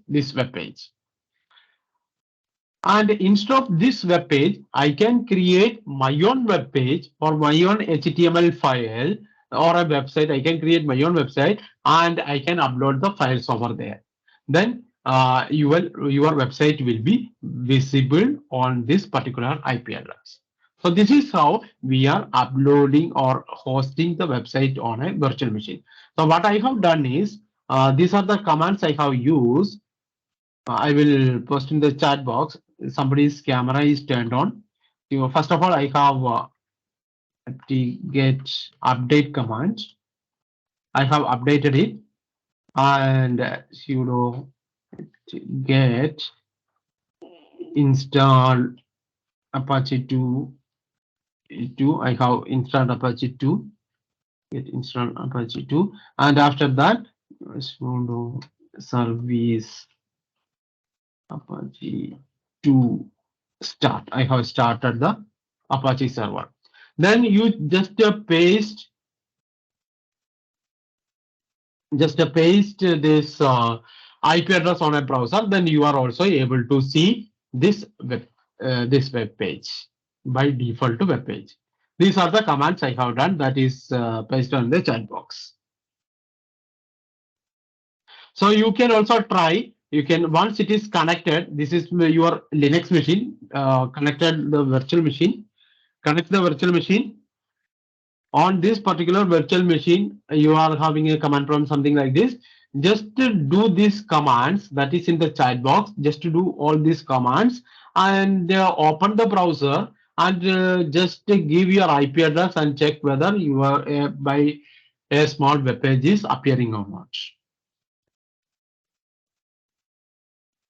So this is how you can host the website, and you can create the virtual machine. You can create a Linux virtual machine, and you can connect to the virtual machines, and you can do the steps. You can, okay, I can see directed G can able to see. Yes, that's nice. Okay, those who are done, please share the screenshot over here. So that is all for Linux virtual machine. That's all for Linux virtual machine deployment and all the things. We need to cover one more thing today, that is storage account, how to store the big files in our Azure cloud. That is also we need to cover. So please try to execute these commands and check whether this type of web page can be visible or not. Sorry to interrupt. Is it possible to show Puttygen once again, just steps actually for the Puttygen? Yeah, definitely, sir. I will show once again the Puttygen step. So what I have done is, I hope you are having the PM file with you, right? Yeah, I have got PM file with me. Okay. I have this is the PM file. This is the PM file. For now, so I opened Puttygen. I went to conversions, or where I need to go. File key menus are there, so I went to conversions, and I imported. First of all, you need to load the file, sir. So go to Puttygen. Puttygen is used to convert this PM file to PPK file. So PM file you need to load over here. That is the first step. Click on load and load the PM file. Okay, click on select all files and select your PM file. So PM file is getting loaded. But while I load PM file, I need to change the file type, I think. Because it Yeah, is then showing only you that- can see the files. Then only you can, otherwise it will show only the PPK files. Yeah, right. Right. Okay, select the file once- and you loaded it. After that, you just save the private key. That's all. I have to save the private key only. Yeah, save the private key. Yes. But there is no passphrase I need to give. Yeah, passphrase you no need to do it. Okay. Okay, sure. Yes. If I click- And you can give any name UW. Okay. So it will create the PPK file. You can see PPK file is getting created. And it will be RSA key generated because I have selected type of the key to generate is RSA. Yeah, it is RSA. Okay. Thank you. Okay. Excuse And me, sir. try to connect it to your virtual machine. Yes. Yeah, Yes, right. ma'am. Sir, while giving the commands to install the Apache 2, it was asking that disk space, some of the disk space was going Yes. to be Click on used. Y. Yes. Yes. Y. Yes, if suppose is there any option to delete that disk space, sir? After Because replacing this? while you install this Apache 2, definitely some disk space is required, ma'am. If you need to install this software, Apache 2 on your machine means you need to reserve some disk space. That is why it is asking for the permission to use the disk space. So if I delete that my complete virtual machine, then the disk space was erased, sir? Or is there any procedure? Yes, to definitely. If you delete the virtual machine, everything, that machine itself is going to be deleted. Everything is getting deleted. Okay, sir. Thank you. Thank you.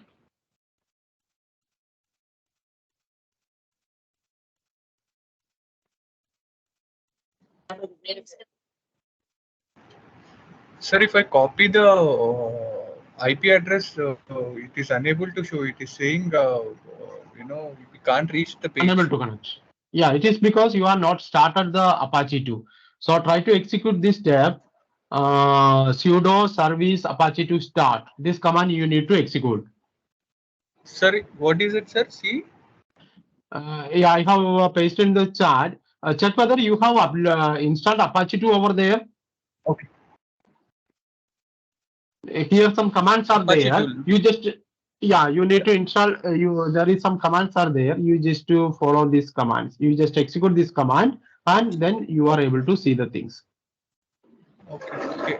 Can you please give us those commands, sir? Yeah, it is already in the chat.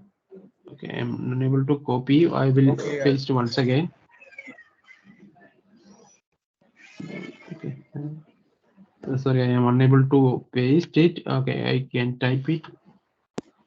I will type all the commands once again. Sudo. First command you need to execute is this one. Sudo apt get update. First you I need can to see, update. sir. I can see. It is at 11:36 you have posted, no? The same. Yes, right. Okay. 3 commands are there. You just see these 3 commands and execute it. Then you will be able to see the web pages. Okay, so I hope that's all for Linux virtual machine. So, and I hope we can go for a short break. After the break, I think Shashank will cover the storage accounts. So I hope we can go for a short break. Yes, ma'am. Yeah, sir. In the same way, we can create our own web page, right? Yes, right. So in the same in the Apache folder, or we need to create a folder and say our HTML files over there and start the Apache. How actually should be done, sir? Yeah, actually what happened is when you installed Apache 2 on the Linux machine, a folder called /var/html one folder will be getting created. HTML folder will be created under var folder. So in the HTML folder, you just paste your HTML file. Your HTML file is in the sense your website with the extension HTML file. So you just save this file in that particular folder. That is the only thing. This can be done with FileZilla or some other tools. Just open the FileZilla and connect to your machine, connect to your cloud machine. Then you are able to see the complete folder structure in a GUI manner, and you can upload the files. You upload your files in the corresponding folder. Okay, sir. Okay, so I hope somebody is already done. Okay, I can see very nice screenshot on the chat. We are very happy for this. Yeah, very nice. Okay, so I hope it is a time to have a short break, and after that we can meet after 15 minutes. Sir, can you post attendance meanwhile? Yeah, definitely attendance sheet will be shared. It is already there as a pinned chat. You can see here. It is in a pinned chat. You can click here. It is the same attendance sheet we are using for all the 5 days. It is all yeah. Okay, thank you, Shashank. So it's already shared. So we can go for a short break, and after that we can move once again. One Yes, sir. small, so actually the Linux machine that I logged in using Azure user, the default one I haven't changed. So Yeah. is that a super user? Azure user I would is say. yeah, yes. It is the username. It is the username. No. Is it, what is the privilege? Is it the admin user or super user? So I can, the super user kind of thing, root user. Is it a root user? Okay. It may not be the root user. It is a new user that has been created. Okay, so it should have it's a sudo. the super user. It should have the super user privilege. Okay, so it's a sudo. It should have the super user privilege. That is why I am able to execute this type of command, sudo or something. Then it will ask the password. So it should have the super user privilege. Okay, it's a super user privilege. Okay, that's why I could call this sudo command apt-get update. Yes. That is why I am using sudo command. Okay, thank you. Okay, thank you. So okay. So we can have a short break, and after that we can meet.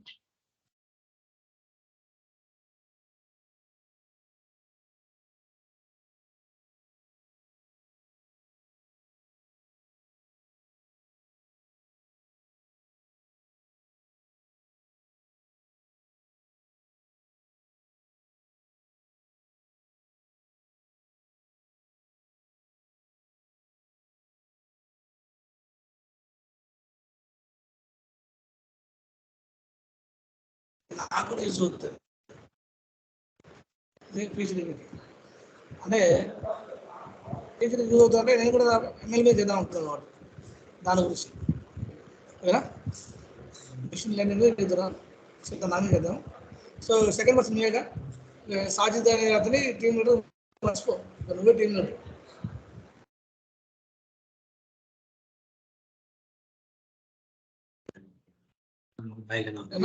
అది వస్తే ఆడు కూడా నాకు member ఉంటాడు అంతే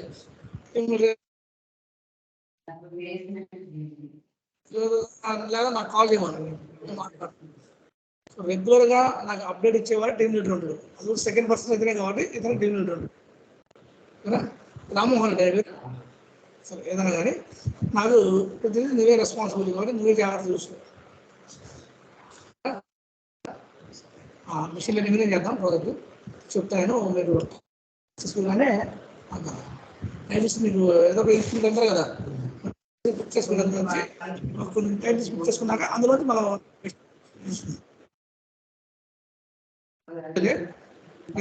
guide చేస్తే నేను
Hello.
Welcome back. Prince, are you there? Yes, Shashank. Thank you, Prince.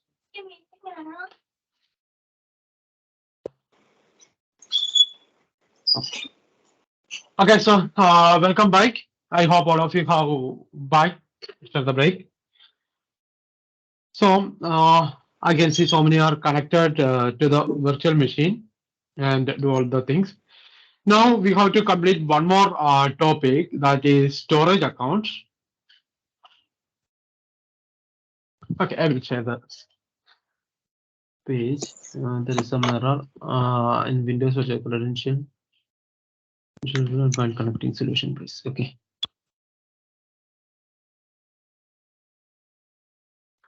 Okay, I hope it is RDP connection. I hope. Okay, for this, not to correct the error, go to more choices and select the other user. That is the solution for this one. It is okay. Please go want to create it. So what to do next? The size can't be created. Okay, if you 2 VB but only remain. Okay, so in this, if you are getting this type of error, you can go to just go and select other region. Okay, now I can see some other web pages as well. Okay, okay, thank you. Okay, come back to our Azure portal. This is my Azure portal. Now it is the time to create. It is the time to create what is a storage account. So we already in the first day we already discussed. Azure provides different services.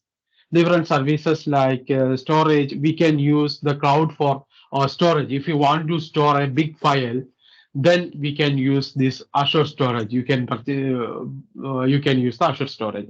Or if you want to, Azure provides a computing facility. If you want to create some virtual machine, definitely Azure provides some computing facility as well. Similarly, if you want to store some files or data on the cloud, definitely Azure support that also. So in order to create an suppose if you want to store your files or data in Azure, first thing you need to have is you should have to create an Azure storage account. So it is also a resource in Azure Cloud. So how to create the a resource that already you know. So you just search for storage. Just search for the storage. Here you can see the storage account. Come here, you are in the storage account. Why we are using this storage is we are going to store some files in the Azure Cloud. Now we are going to store some files in our Azure Cloud. So go to storage account. You can create a storage account. So it is something similar to that we have already explored. So go to storage account and you can create the storage account. So click on this. Click on this create. Click on this create, and you need to fill some basic information. What is the subscription? What is the resource group? And some other field. So as you know, subscription is definitely it is EF subscription. Resource group is definitely you should select. I can see some other resource group is also somebody created. Always create the resources under our resource group. Our resource group is FDP AICT. So please create resources under this resource group.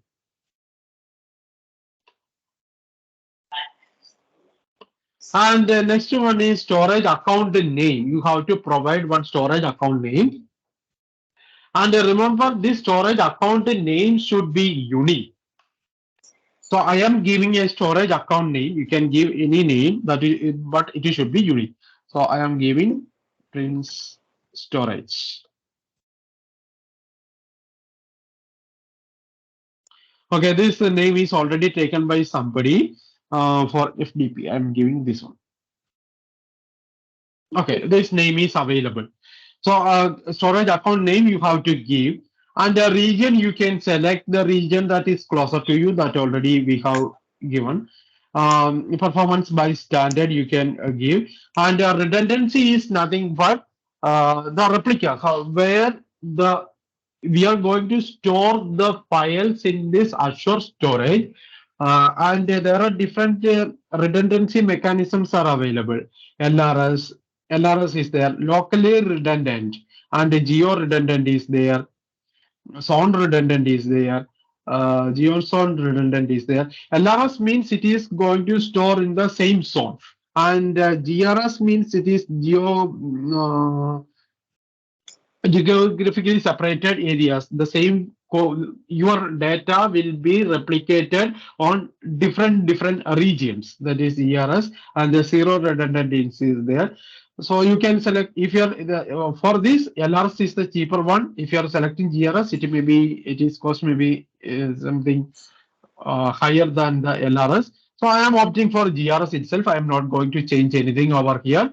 So in order to create a storage account, go to storage account and create the storage account, your subscription you have given, and resource group, storage account name, make sure that it is a unique one. Yes, ma'am. Yes, ma'am. So resource group should be FDP AICT only, or it is showing the group with our virtual machine name also. That also we can choose.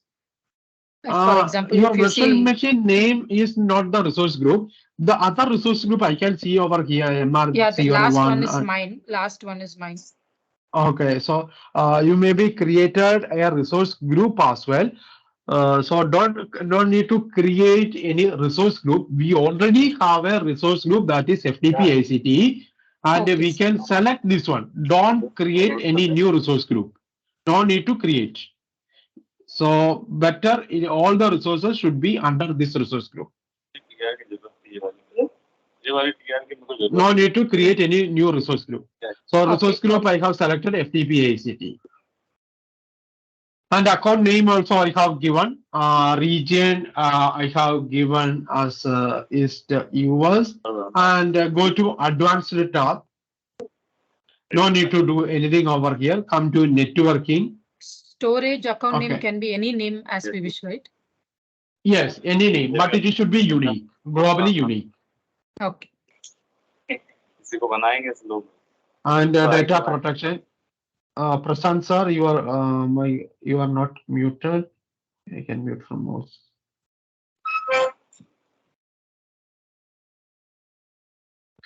And data protection, I am not going to do anything over here. Encryption also, let it be by default. Tag I am not giving. And the review, and I am going to create it.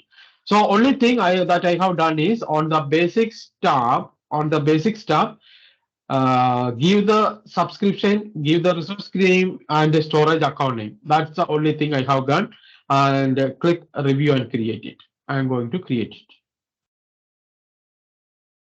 We are creating a storage account. Our aim is to store some data in the Azure cloud. So I am going to create it. The next page, we have to click review or next networking. Networking and all other tabs, no need to do anything. You can review and create it. I don't find the button create. No. First you go to the review tab. After reviewing everything, validation should be there. After validation is successful, then only the create button will be active.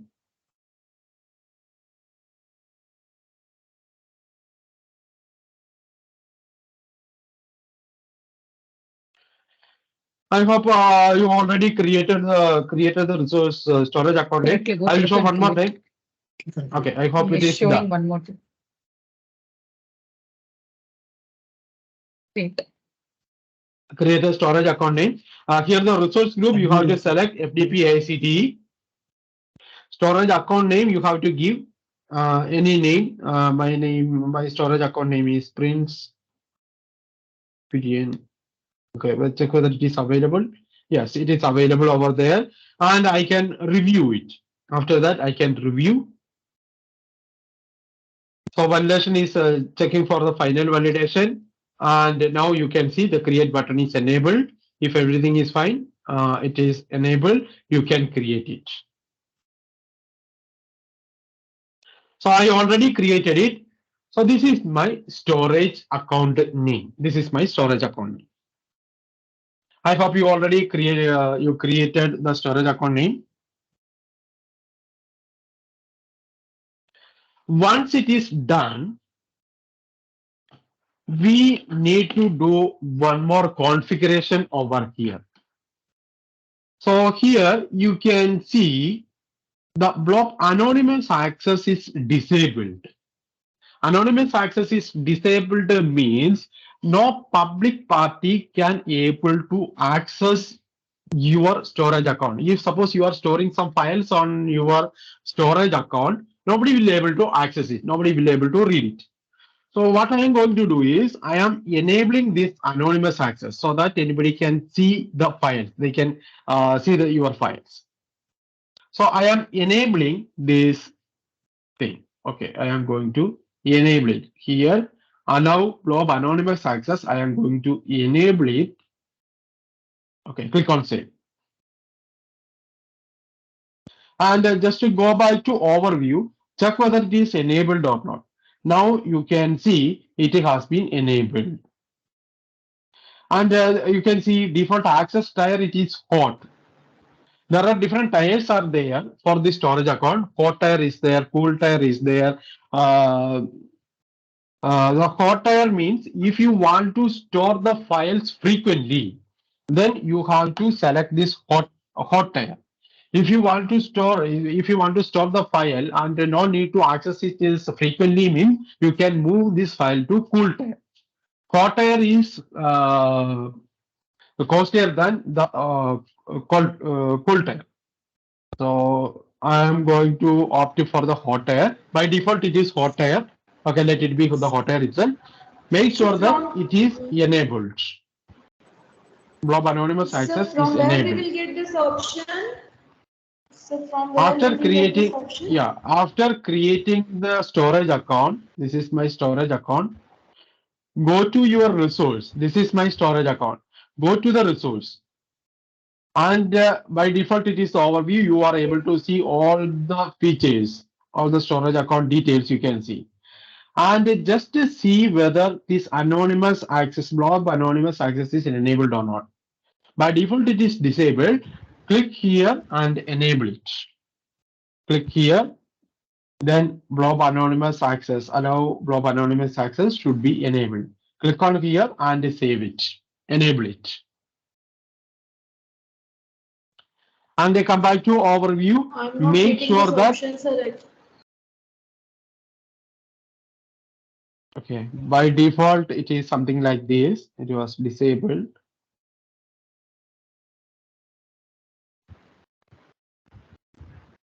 Okay, check whether your storage account is ready or not.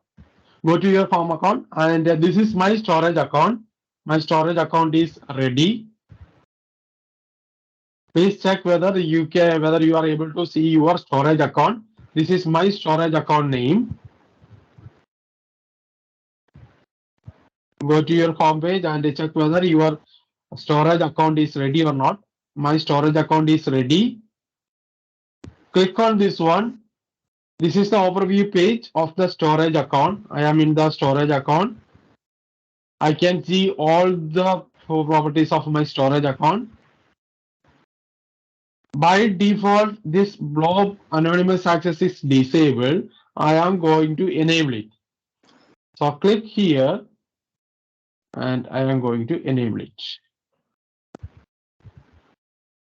So could you please again give us this option as I'm not getting it? Okay, sure. So I am From where going we can to. get. Okay. So first of all, I can see somebody already created the storage account. So in order to create the storage account, just to go to storage account, I am going to create a new storage account. Okay, just to search for the storage account, click on the create, click on the create. Here you need to fill some basic information. Subscription is CF subscription, resource group is FDP ACT. This is the resource group. And the storage account name you have to give. I am giving Prince New. The storage account name is available. I am able to create it. Now I am going to review it. So validation is going to checking for the final validation. Okay, validation passed. Now the create button is enabled. Just click on the create button. It is going to create. The storage account is getting created. Okay, wait for some time. The deployment is in progress.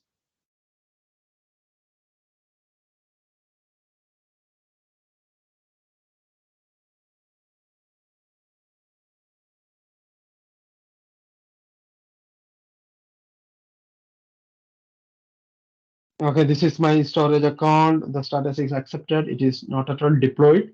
Wait for some time. We need to wait for some time.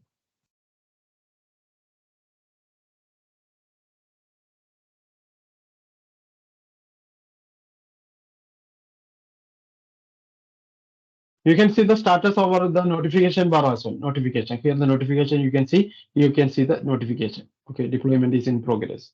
Okay, let it be deployed.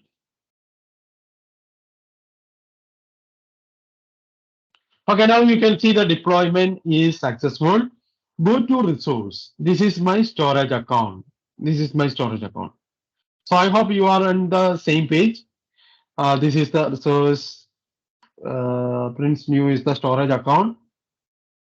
So it is under the resource group is this one. Subscription is this one. Everything you can see. Come down. Blob storage you can see. Blob anonymous access you can see. It is by default it is disabled. Click here and just enable it and save it. I hope now it is clear and from your side. Sir, I got this page, but still I'm not getting that option. I think there is some network problem. Could you please? I'm on this page only, Okay. but not getting that anonymous access disabled option. Okay, click on this overview. Click on this overview. I hope you are able to see this thing, right? Yeah. I'm getting this. Just to scroll down and here under the properties, this one blob anonymous access. Now it is disabled. Click over here. Make sure that is disabled. Okay, fine. Okay.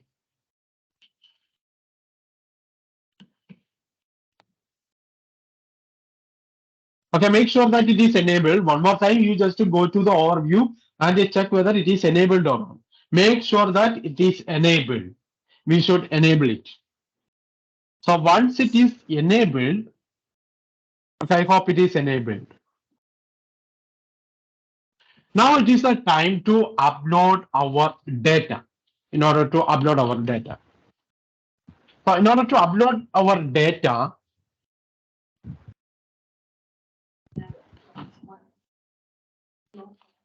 so there is a concept called the containers is there. What do you mean by a container? For example, simple example, I can say how you are storing the files in your system. You are having a Windows machine or any other machine, how you are storing the files.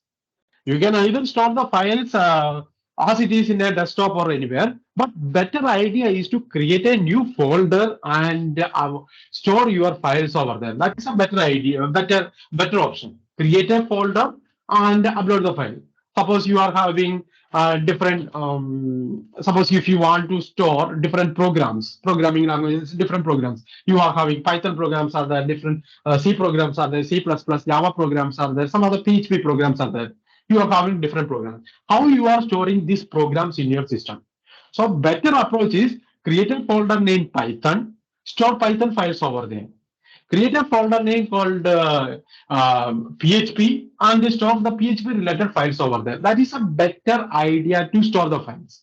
Similarly, in the storage account in Azure, Azure provides an option called a container. Container, you can just assume it is something like a folder. It is a very good idea to create a container, and in the particular container, we can store the related files. So how you can create a container?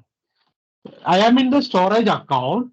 Come down. Here you can see an option called container. Here you can see the option called container.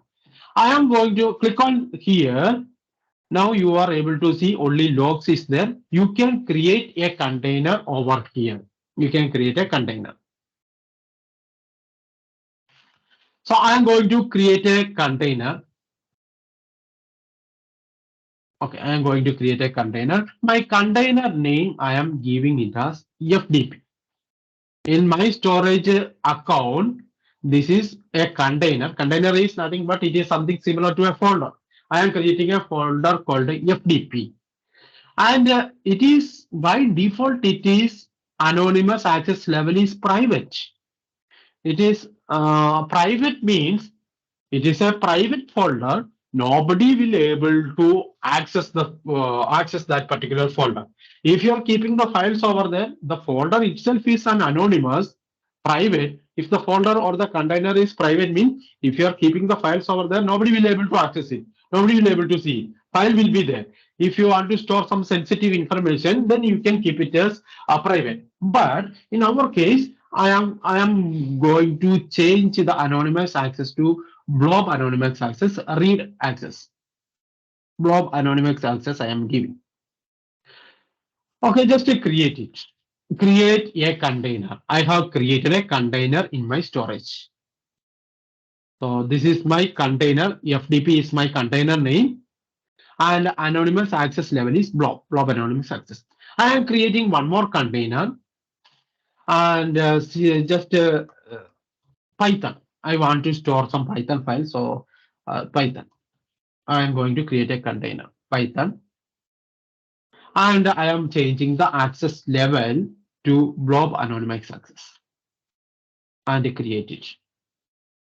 Now you can see I am having two containers are there. In my storage account, what is my storage account name? Print new, that is my storage account name. In my storage account name, I am having two containers are there, two folders, assume that it is two folders. And two containers that is having the access level is also blob access level is there. And in the FDP, I am going to store some files in the FDPs. I want to store some data in the FDP container. Go to this container, and I need to upload some files. Here, there is an option to upload some files over here.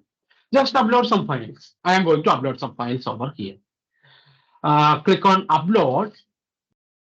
browse for files. Okay, ftp.html, some files. Let me check.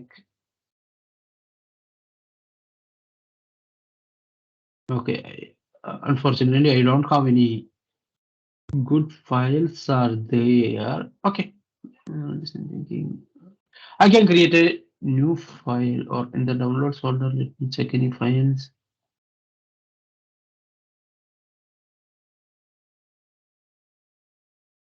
Okay, I am having a CSV file is there. I am just a diabetes.csv. I am having a file. I have uploaded this file in the storage account. Now you can see one file is uploaded in my folder, in my container. In which container I have uploaded? I have a container called FDP. In that particular container, I am having this particular file.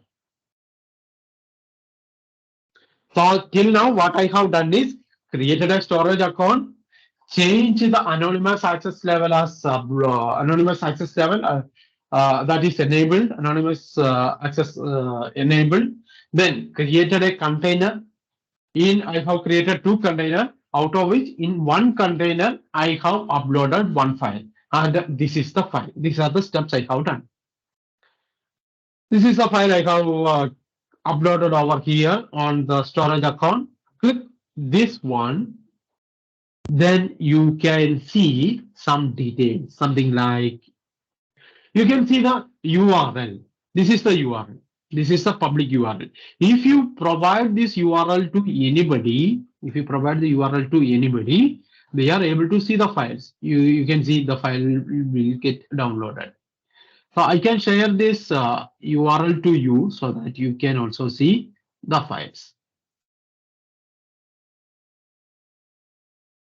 This is I have uploaded the files in my storage account. You can see Prince New is the storage account name. Out of that, FDP is my container. In the FDP container, I am having this file.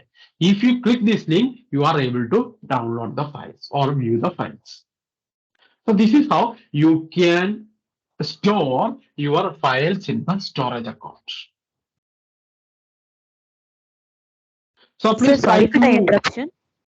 Yeah. Sir, can you just see me? How do I get that URL? Sorry, I just missed out for a second. Yeah, but I hope you have created the container. Yes, containers are created. Just go to the container. I have created two containers. So out of which select any container. I am going to the Python container. No files are there. Here you can upload the files. I am going to upload one file. Okay. I am going to upload one file. Okay, I am going to upload the files. So in the Python container, I have uploaded the file. Click on this file. Click on the file, then you will be able to see this URL. Just to copy the URL and paste in the chat box and check whether I am able to see the things. Yeah, okay. Thank you so much. Please try to upload one of the file in your container and share the link. Just to copy the URL and paste in the chat box so that we can be able to confirm that you have done. So while creating the containers, the anonymous access level for one is private and another is blob anonymous access, right? Yes, you have to go for the blob anonymous access. If you are selecting the private means you won't get the URL. Private means nobody will be able to access the files. So make it as blob anonymous access. I can see some make blob. One I have created with private and another with the blob. Okay, so you are created the container. I hope you have created the container. Better make sure that it is a blob anonymous access. Private means that your files and folders should not be accessed outside.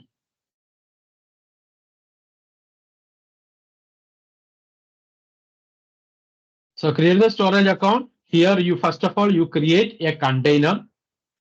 You can create any number of containers on the storage account. So just to give any name, contents, FTP contents. I can give FTP contents. FTP So contents. the storages are chargeable. Yes, sir. The storage are actually chargeable.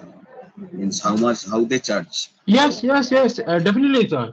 What are the resources you are going to use, that is chargeable. The billing is there. Billing will be there. No, but It but is how depends they upon bill? number of, it is depends upon how large your files are, whether it is cold storage or hot storage. It depends upon them. And what is the redundancy, whether you are opted for the LRS, GRS, etc. So it depends So upon from that. okay. So from Okay, where we can find these details, the billing details? Actually, how they Okay, for storage account, it is difficult to find the exact value, but you can use a billing calculator is there by provided by Azure, and you can see the billing part. will you show that somewhere if it's possible to show, because that is also important because Yes. Definitely, sir. Okay, so I will come to it, sir. Thank you.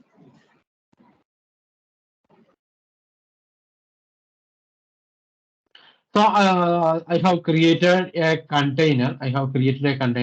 FTP content, but it is you can see it is private. Unfortunately, I can't made it as private. Okay, you can see different containers are there. Unfortunately, I have made it as private. I need to change it to public. So click on the container. I can change the access level. Click the change access level. I am changing to blob anonymous access.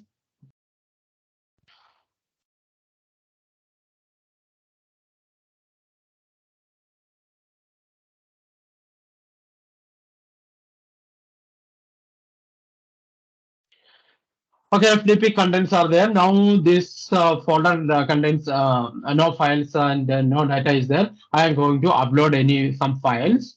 You can upload some files.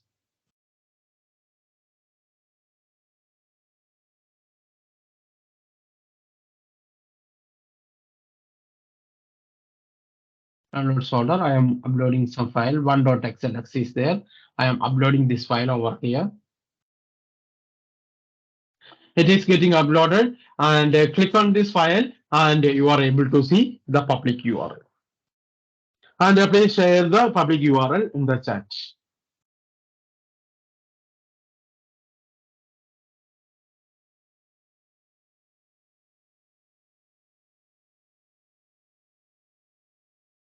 Okay, I can see different things are there. The different you have uploaded. Okay, I have got different links for your files. Okay, I can see Divya Bharati, Shruti, Dinakaran, Jaya, Swati, Varalakshmi, Abhijit Vishwas, Bhuminathan, Dr. Nathan Sri, okay, Sri Sirisha. Okay, I can see. I was uploaded PDF file. Is it visible to you, sir? Yes. Are you able Yeah, to PDF open file. it, sir? Where Syllabus is the link? PDF is there. Syllabus PDF. Just now I forwarded. Okay, this one, MPMC, microprocessor and Yes, sir. microcontroller. Yes. Yeah. Okay. So I hope there is some space in your link. Oh. The file link contains some space. Okay, let me check. Okay. MPMC. So okay, MPMC. Syllabus not PDF. So, okay, so some space is there.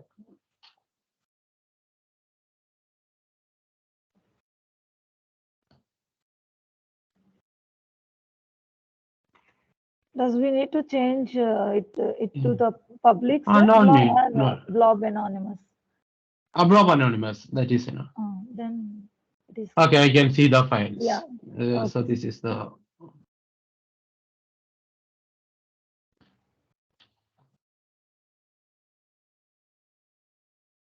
Okay.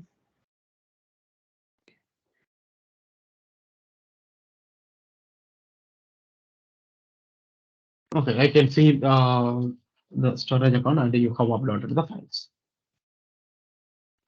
Okay, any queries for this storage account? If anybody have any queries, you can ask your queries. What is the size of this storage? Storage account, you can store any number of files, but if you are storing a big files for long time, then the bill will get increased. No, but what is the size? Like 1 GB or something? I hope you can store any number Like- of files. Yeah. Is there limitation there? Okay, what is the size of one file, right? 1 GB. Okay, that is, I am not sure. I hope, I am not sure, but I hope we can store a large, very big file as well. I didn't So try I can with a create a 4 GB file only. Yes. So I can create a storage account. So is this possible to be connected with number of virtual machines? Suppose I have created 3-4 virtual machines and I want to use this particular storage with all these virtual machines as a shared storage for virtual machines. So But it virtual doesn't machine, virtual machine and the storage account are something independent resources. So virtual machine, it is a computer. We are getting a computer, virtual computer as it is. So in Now, that suppose also from the hard disk is virtual there. machine, no, I mean to say that from virtual machine, suppose I want to store something in the storage. I created From a the- storage account, I understand. Okay. From the virtual machine, you want to store something.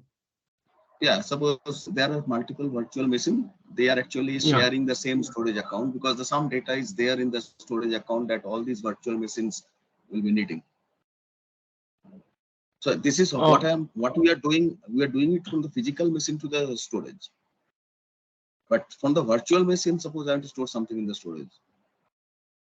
From the virtual machine, you want to store something. Okay. I understood what you are saying. Okay, now we are storing the files from our local machine. So I hope you want to store. Another related question.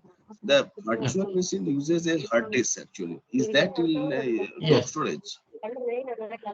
Yeah, definitely. The blob storage means there are different types of storages are there. Blob storage is there, queue storage is there, table storage is there, different types are there. If you I mean to say that inside want the to store, virtual machine, in the virtual machine, I have a storage, hard disk kind of thing is there. yes, definitely it is there. Is that is the EB, that is the block storage by default, or that can be anything? It is something like a hard disk and it is a blob storage itself. Blob storage, in blob storage, we can store the text files, binary files, etc. That is a blob storage. So, okay, blob storage, okay.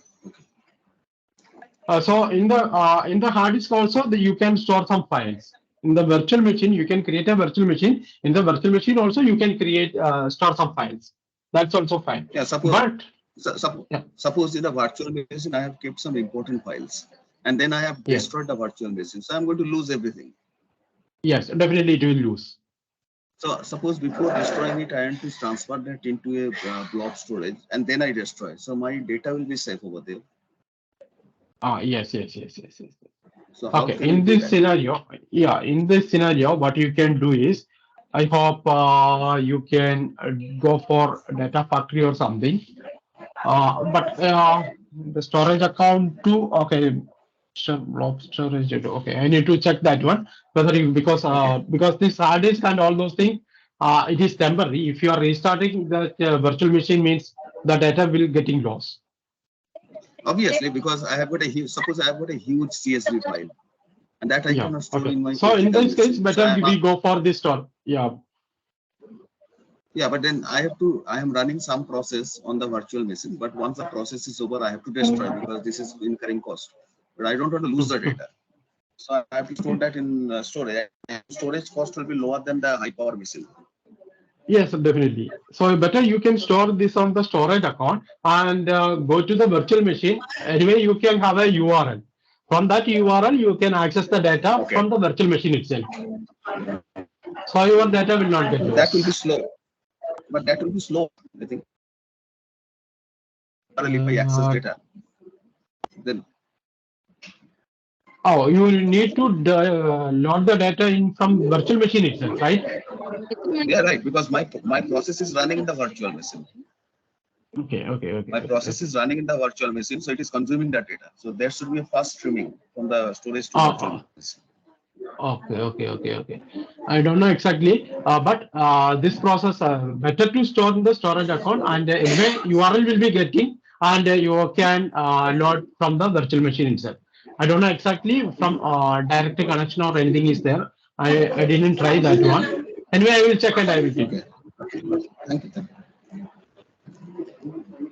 Okay, VM for Windows and Linux and problems. Okay, fine. Is it disk and storage accounts are same, sir? No, it is both are different. Yeah, it is different. Okay. Whether the disk is. Yeah, sorry, sir. I have muted all. Now you can unmute and ask your question.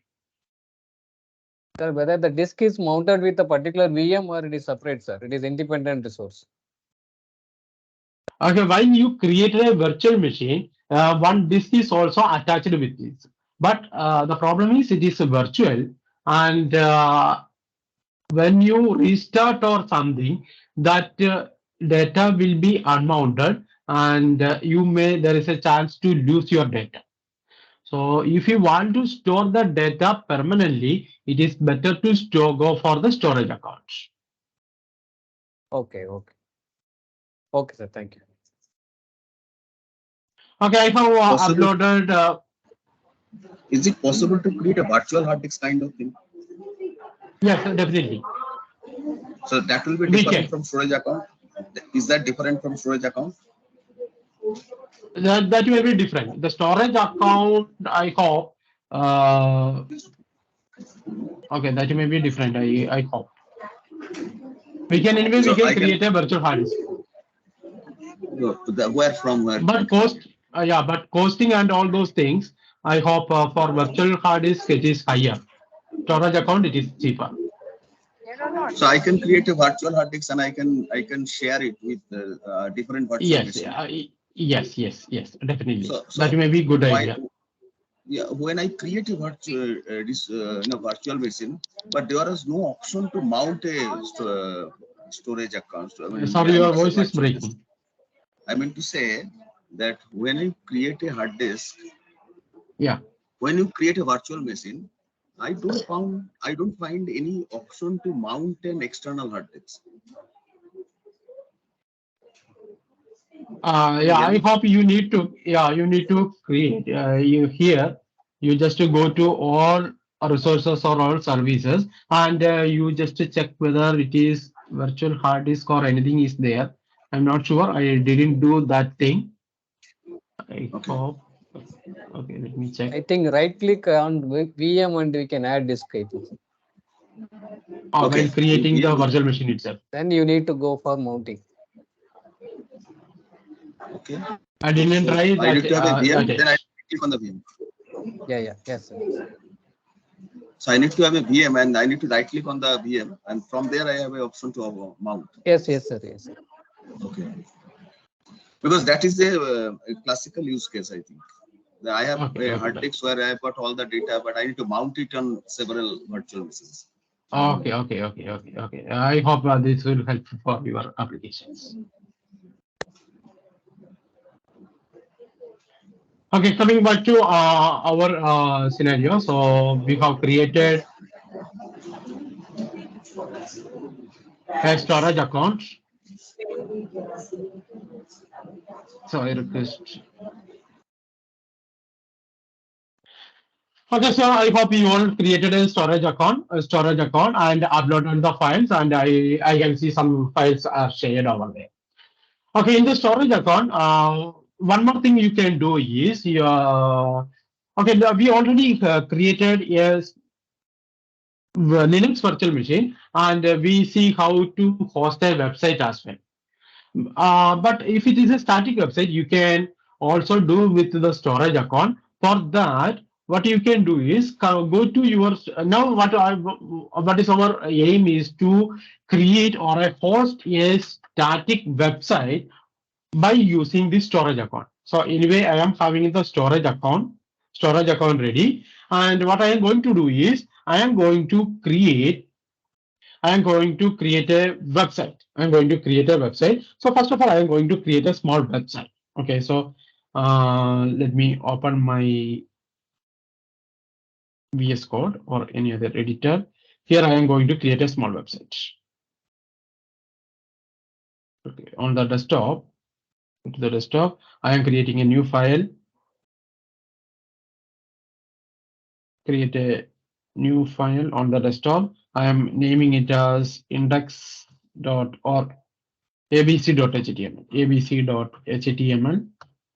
Here my abc.html is there. I am creating a website, very simple website, simple HTML file.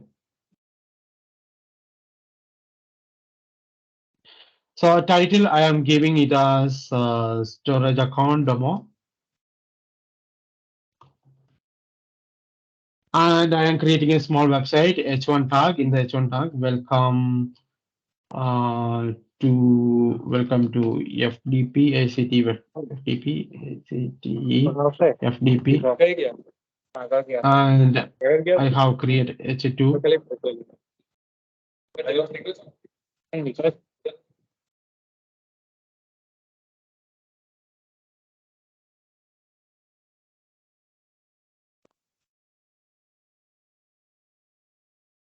Since you're on mute. Okay. So in the h2 tag, I am giving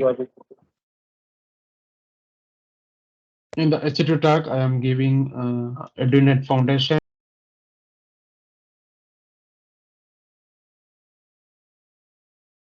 Prince, you're on mute. Okay, EduNet Foundation.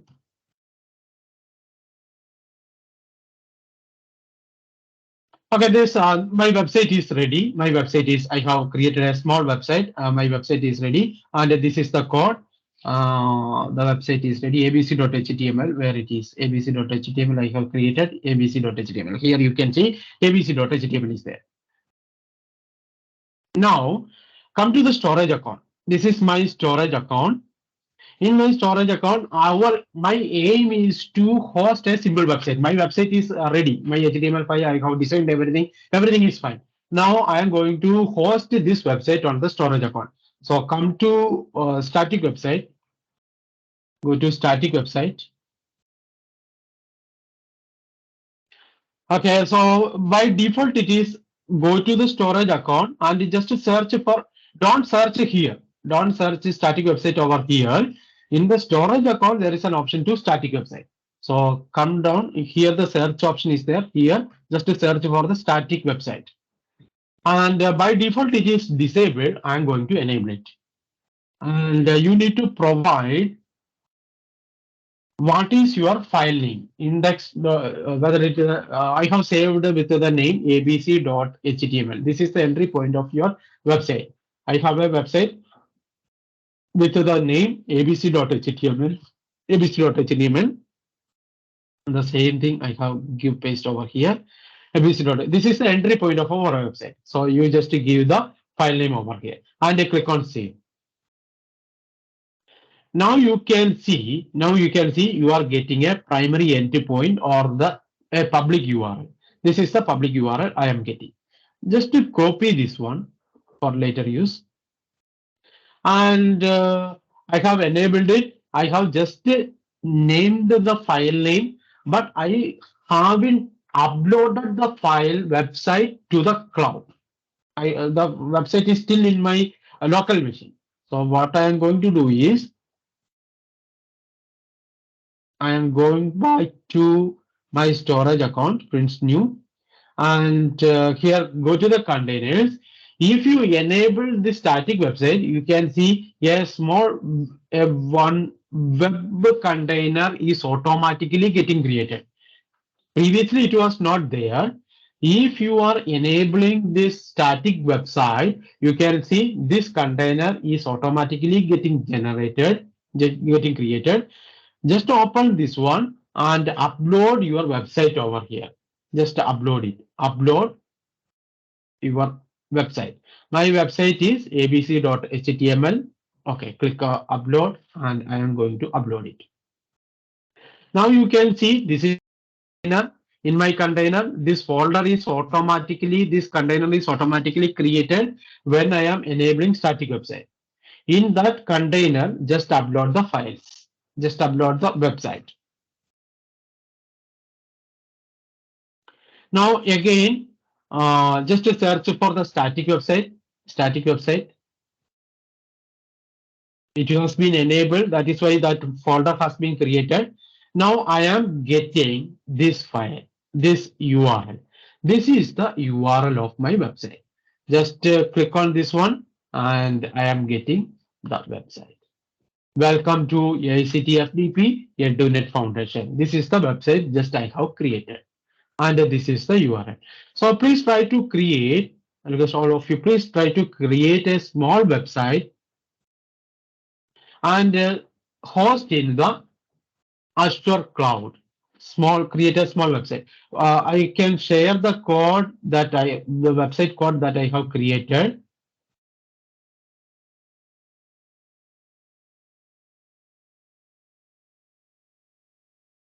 Okay, this is the HTML code that I have created. You can modify it. This is the HTML file that I have created. You can create, if you are aware about HTML, CSS and everything, you can create your own website by using HTML, CSS and JavaScript, but I am not going for that one. I am simply create a very small website, some HTML tag and all those things, just to create a small website. Then save the file. I have saved the file with the name abc.html. This is my abc.html. Then come to the storage account. Come to the storage account. First step is come to the storage account. Search for the static website. Come to the storage account. This is the storage account. You can see the overview and all those things. This is the storage account. Just enable the static website. Static website. Just enable static website. By default, it has been disabled. You can enable it. Enable it. Once you have enabled it, you just mention here, you just mention what is your file name, what is your website HTML file name. You can give the file name over here and click on save. If you are enabled, given the file name over here and save means, and just to go back to the containers, you can see a web folder over here, web container over here. On this web container, you can upload your files. You can upload the files. Upload the file means you have created an HTML file or a website file. You just upload it over here. Once everything is done, go to static website. Go to search for, sorry, just go to the storage account. Search for the static website. You will get a primary URL, copy over here and just paste it on the browser. Then you will be able to see a website. Your website is hosted on this particular URL. This is how, this is an easy way to host a simple website by using the storage account.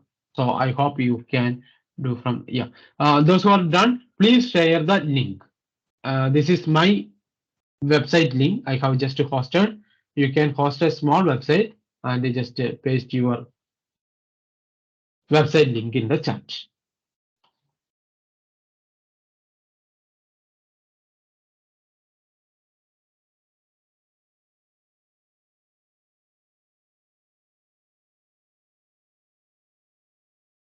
So please try to host a small, create a small website.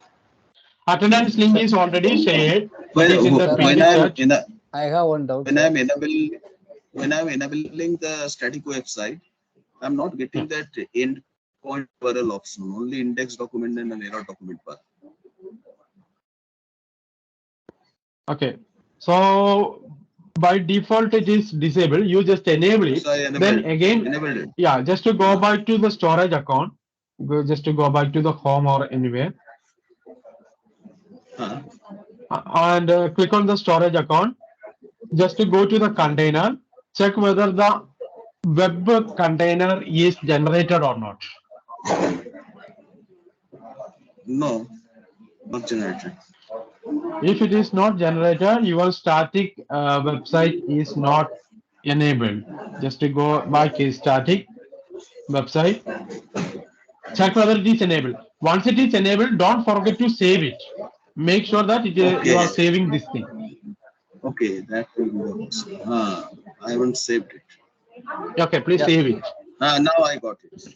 Yeah, thank you. Yeah. Sir, to run this website, whether it is taking our VM or which No, VM not it is not related to the virtual machine. It is not related to the virtual machine. It is with the help of the storage account. Yeah, it's fine, sir, but we need a machine to run this, right? To run this program.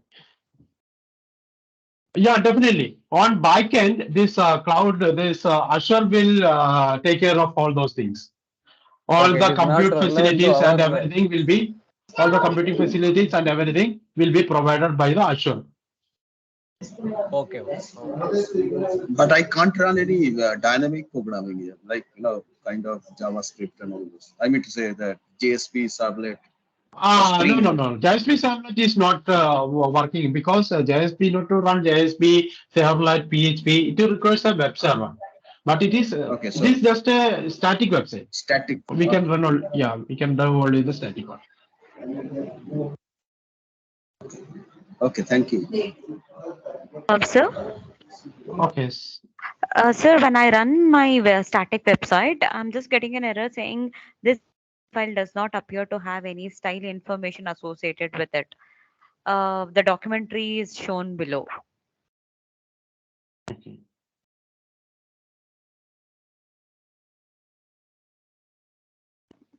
This was not the error. Sir, can you hear me?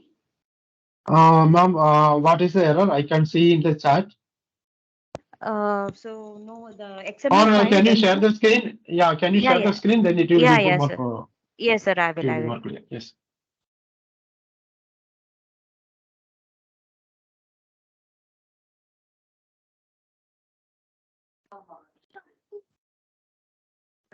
So can you see the error? Yeah. Resource not found. Okay. Make sure that you are uploaded your a website or the HTML file That is in what a web container. abc.html I have uploaded. Whether it is uploaded in the web folder, can you open the containers? Yes, sir. Can you see the container? No, I am seeing only this error page. Okay. I hope you have shared only this. Okay, now it's there. Okay, click on this web. Click on this web.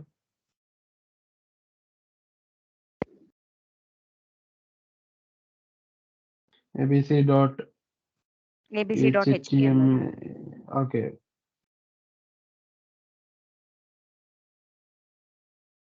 Okay. Click on this. Of course, I was getting Okay, the. okay, just a 1 minute, ma'am. Yeah.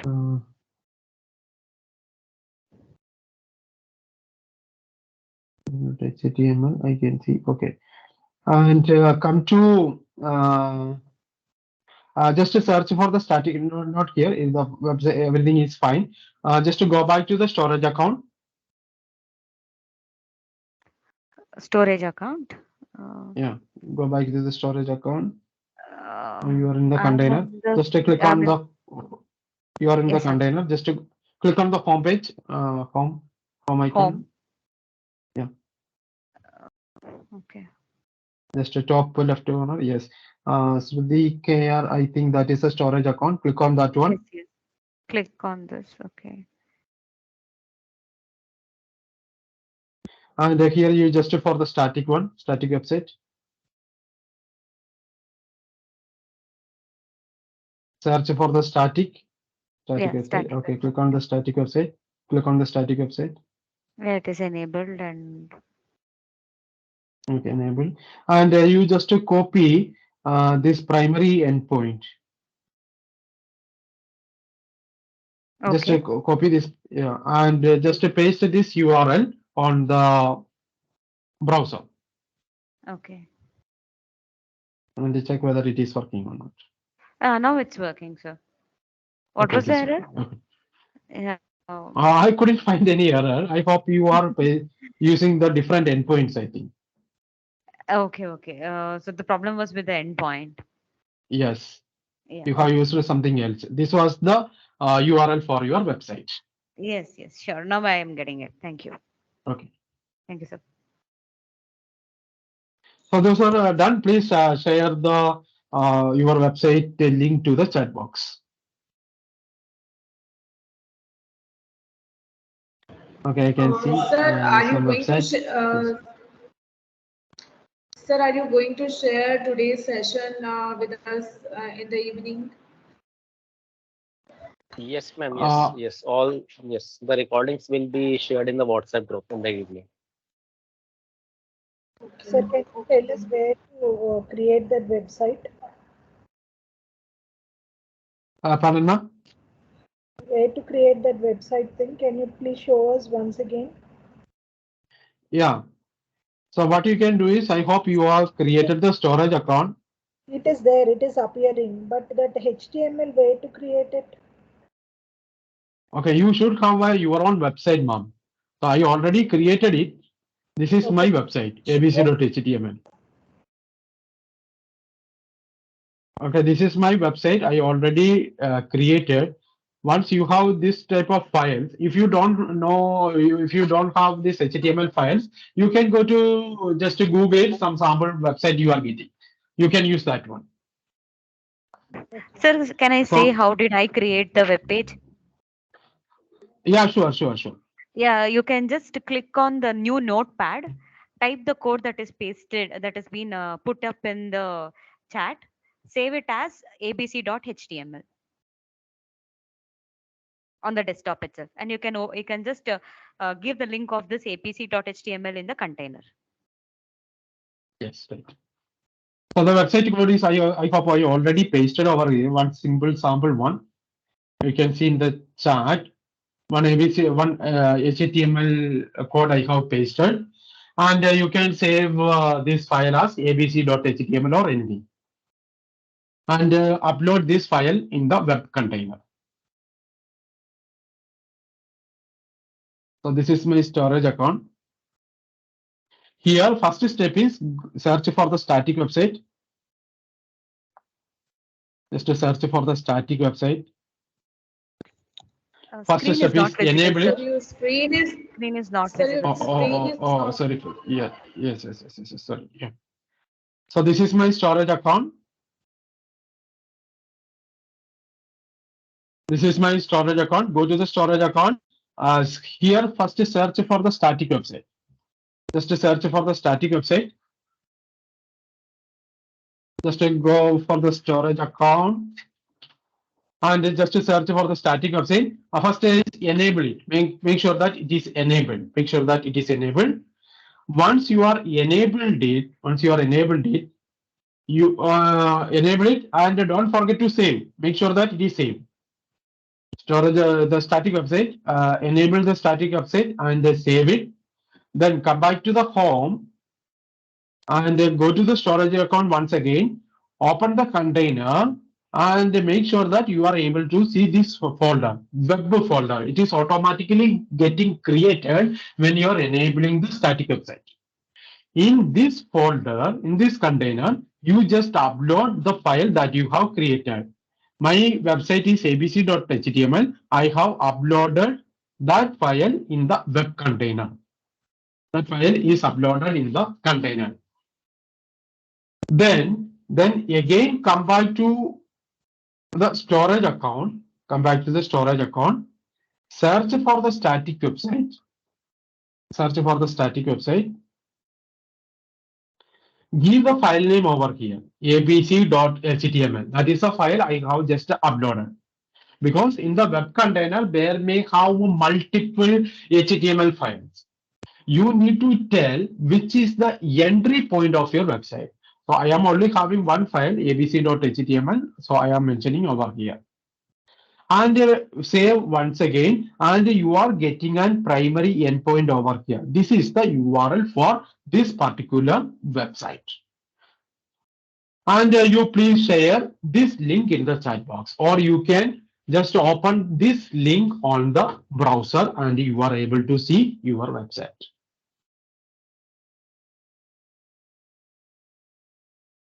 So I hope it's clear. Now I am handing over the session to Shashank. If you have any queries related to this thing, you can ask. I have to got Shashank. one. Can I ask one question, Prince? Yeah, sure. So suppose like in a virtual machine, the first time that we did that sudo ss apt get install and all those things. So suppose I create a virtual machine, then I have to issue this command to install web server. Yes. Now this is tedious. Suppose is it possible that while I create a virtual machine, automatically these three scripts gets created and Yeah, in some virtual machines, virtual machines like some other Ubuntu versions already pre-installed with the, for example, Kali Linux or some other thing already pre-installed with this Apache server. But most of the Linux may not that have is for this. the Apache server. No, most of the menus. Suppose I need some kind of configuration to be there in my virtual machine that is created first time. I don't want to intervene later on one by one. Is there any initial script kind of thing possible? Oh, while creating the virtual machine, you can provide only the hardware related things only, not the software related things. Okay, no initial script cannot be executed. No, nothing is there. Okay. Thank you. I wanted to know that. Okay. So that is for all for today, and I hope we can meet tomorrow. Shashank, are you there? Yes, Prince. I am there, and Saswatan will take over the things. Okay. Over to you, Shashank. Then. Thanks, Prince. Thank you so much. Thank you so much, Prince. Again, thank you so much for closing the session before time. I think it also save a lot of time for all of us. Again, I would like to repeat few things. I know I'm just repeating it, but I'm repeating it because we have faced a lot of issues on that. So we thought we can keep repeating on that. So one is, if you're not registered on the LMS yet, I'll share the LMS link again here. Please register on the LMS. Just a minute. I request people not to put any messages now, so that otherwise message will go up. So I request people not to put any messages now. So again, I have mentioned the LMS link here. I know this morning I got a feedback from a lot of people. The materials are not available in the. So please don't put any messages now. I'll share the attendance also. So in the morning, people are also mentioned the materials are not available. So I have taken your feedback and I'll connect with the technical team and I'll ensure that by end of today, it's up in the LMS. And definitely, Shashwatan, just for a heads up, it's updated. Super. It's already updated. So again, you can go back and you can also check your materials are available. And again, this LMS is very, very important for the certificate because we usually upload the certificates only on the LMS. And who will get the certificate? The people who is actually doing the assessment. Again, the assessment, the certificate, everything will be available only on the LMS. So please log into the LMS. I mean, register in the LMS. Once you register, as I mentioned earlier, we will give you the approval and we will give you the password and you can start using the password. There are a lot of people already start using the password using your LMS. So you got your materials now. You can also start access and you can also access your materials. But again, the feedback, the assessment will be available only on day 5, not now. I'm getting a lot of messages saying sir, please send me the feedback links. Please send me the attendance. Please send me the assessment link. Sometimes I may not be in the position to reply also because we actually pack it with different meetings, with the students, with the faculty. So I'm sorry if I'm not able to send you any reply, but I'm just giving you the heads up here. The feedback and the assessment will be available on the LMS on day 5. And there is no separate link. It will be available only on the LMS.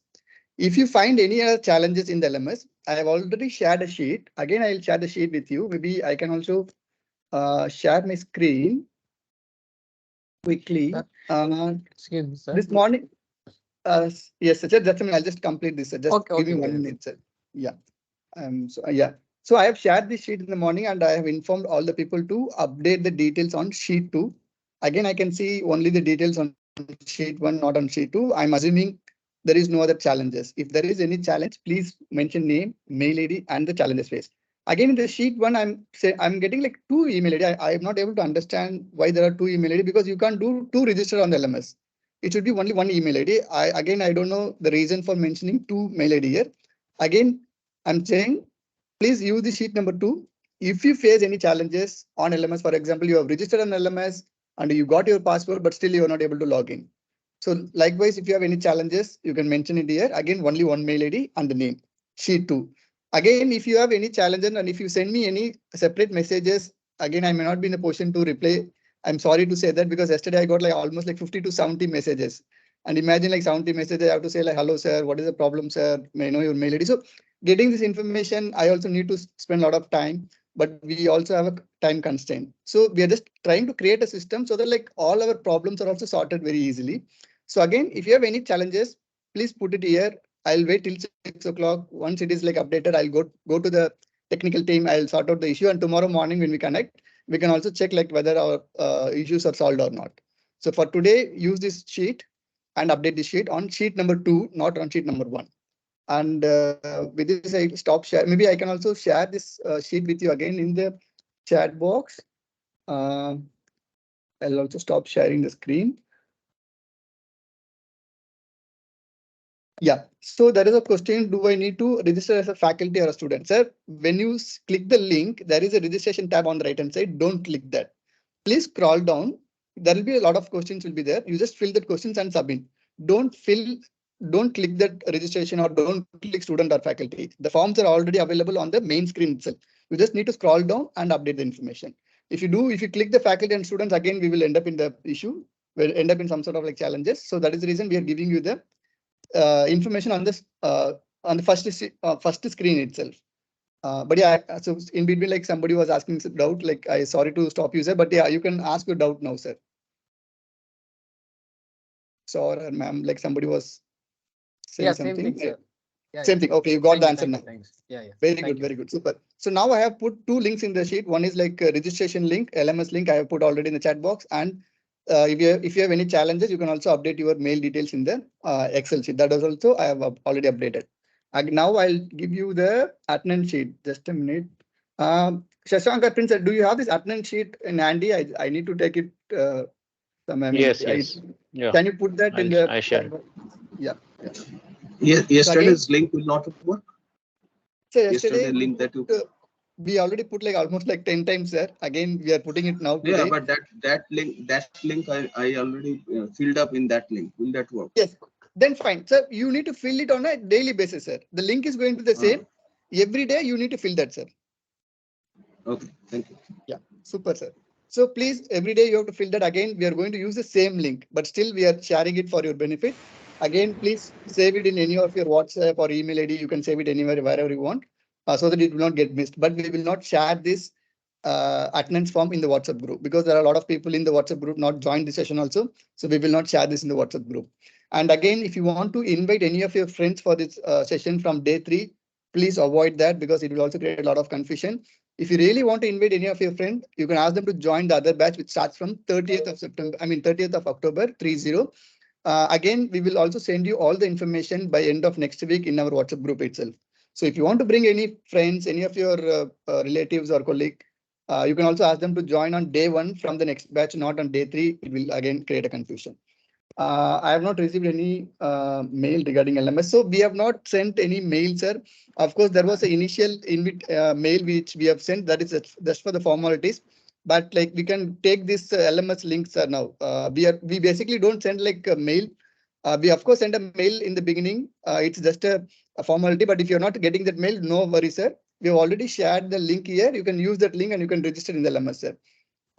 Yeah, video recording. I'm extremely sorry. I was supposed to send the recording by yesterday, but again we got some sort of like delay. But today maybe give me time till night, like 8 o'clock or 9 o'clock. We will send you the link, the recorded link, which we will upload on the YouTube, and we will also share it with you. By today, end of maybe 8 o'clock or 9 o'clock, I'll share you the recorded video YouTube link with all of you in the WhatsApp group. And once again, I'm sorry, yesterday we missed that, but today we will give you for both the things. Hope, and when you fill the registration, I mean attendance and also the LMS, please mention your name properly, because we will use this name only for the certificate process. So in case if there is any spelling error in the attendance form or on the LMS, then in the certificate also you can find the same error. So please mention the name as you want in the certificate. So with this, like I hope like it's good to close. Still, again, if you have any other questions on the technical things, you can also keep that questions with you. I think you can also practice whenever you're getting time. And tomorrow when you are connecting with Prince, we have Prince here to solve all our challenges related to technical things. We can connect tomorrow also. So thank you so much. Again, people are asking for the attendance link. Okay, I'll share you. But sir, if you scroll up a little more, you will get the attendance link, sir. But still, I'll share it with you, sir. Yeah, thank you, Shashank. Thank you so much. But yeah, sir or madam, please save it in your place, because like we are sharing it like 10 times. Even after sharing, people are messaging me separately saying like you are not sharing the attendance form. I don't know what to say, but yeah, please save this link in your place so that you can also use it at any time. But yeah, thank you so much. Thank you so much for being very active on the session, and thank you so much to make this program very successful. And we can connect tomorrow again at 9:20. If possible, please join on time, but 9:20 itself. Yeah, looking forward to meet you tomorrow at 9:20. And till then, like it's bye from EduNet team, and have a nice evening and a delicious lunch. Bye to all of you.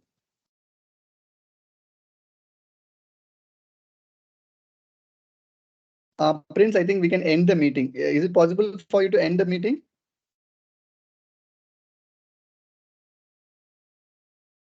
Saswatan, I guess Siddharth created the link, so Siddharth had the right Then to. fine, then we can just leave the Yeah, meeting then. we can I leave. request all of you to leave from the meeting. Thank you so much, and bye to all of you. Thanks, everyone.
style.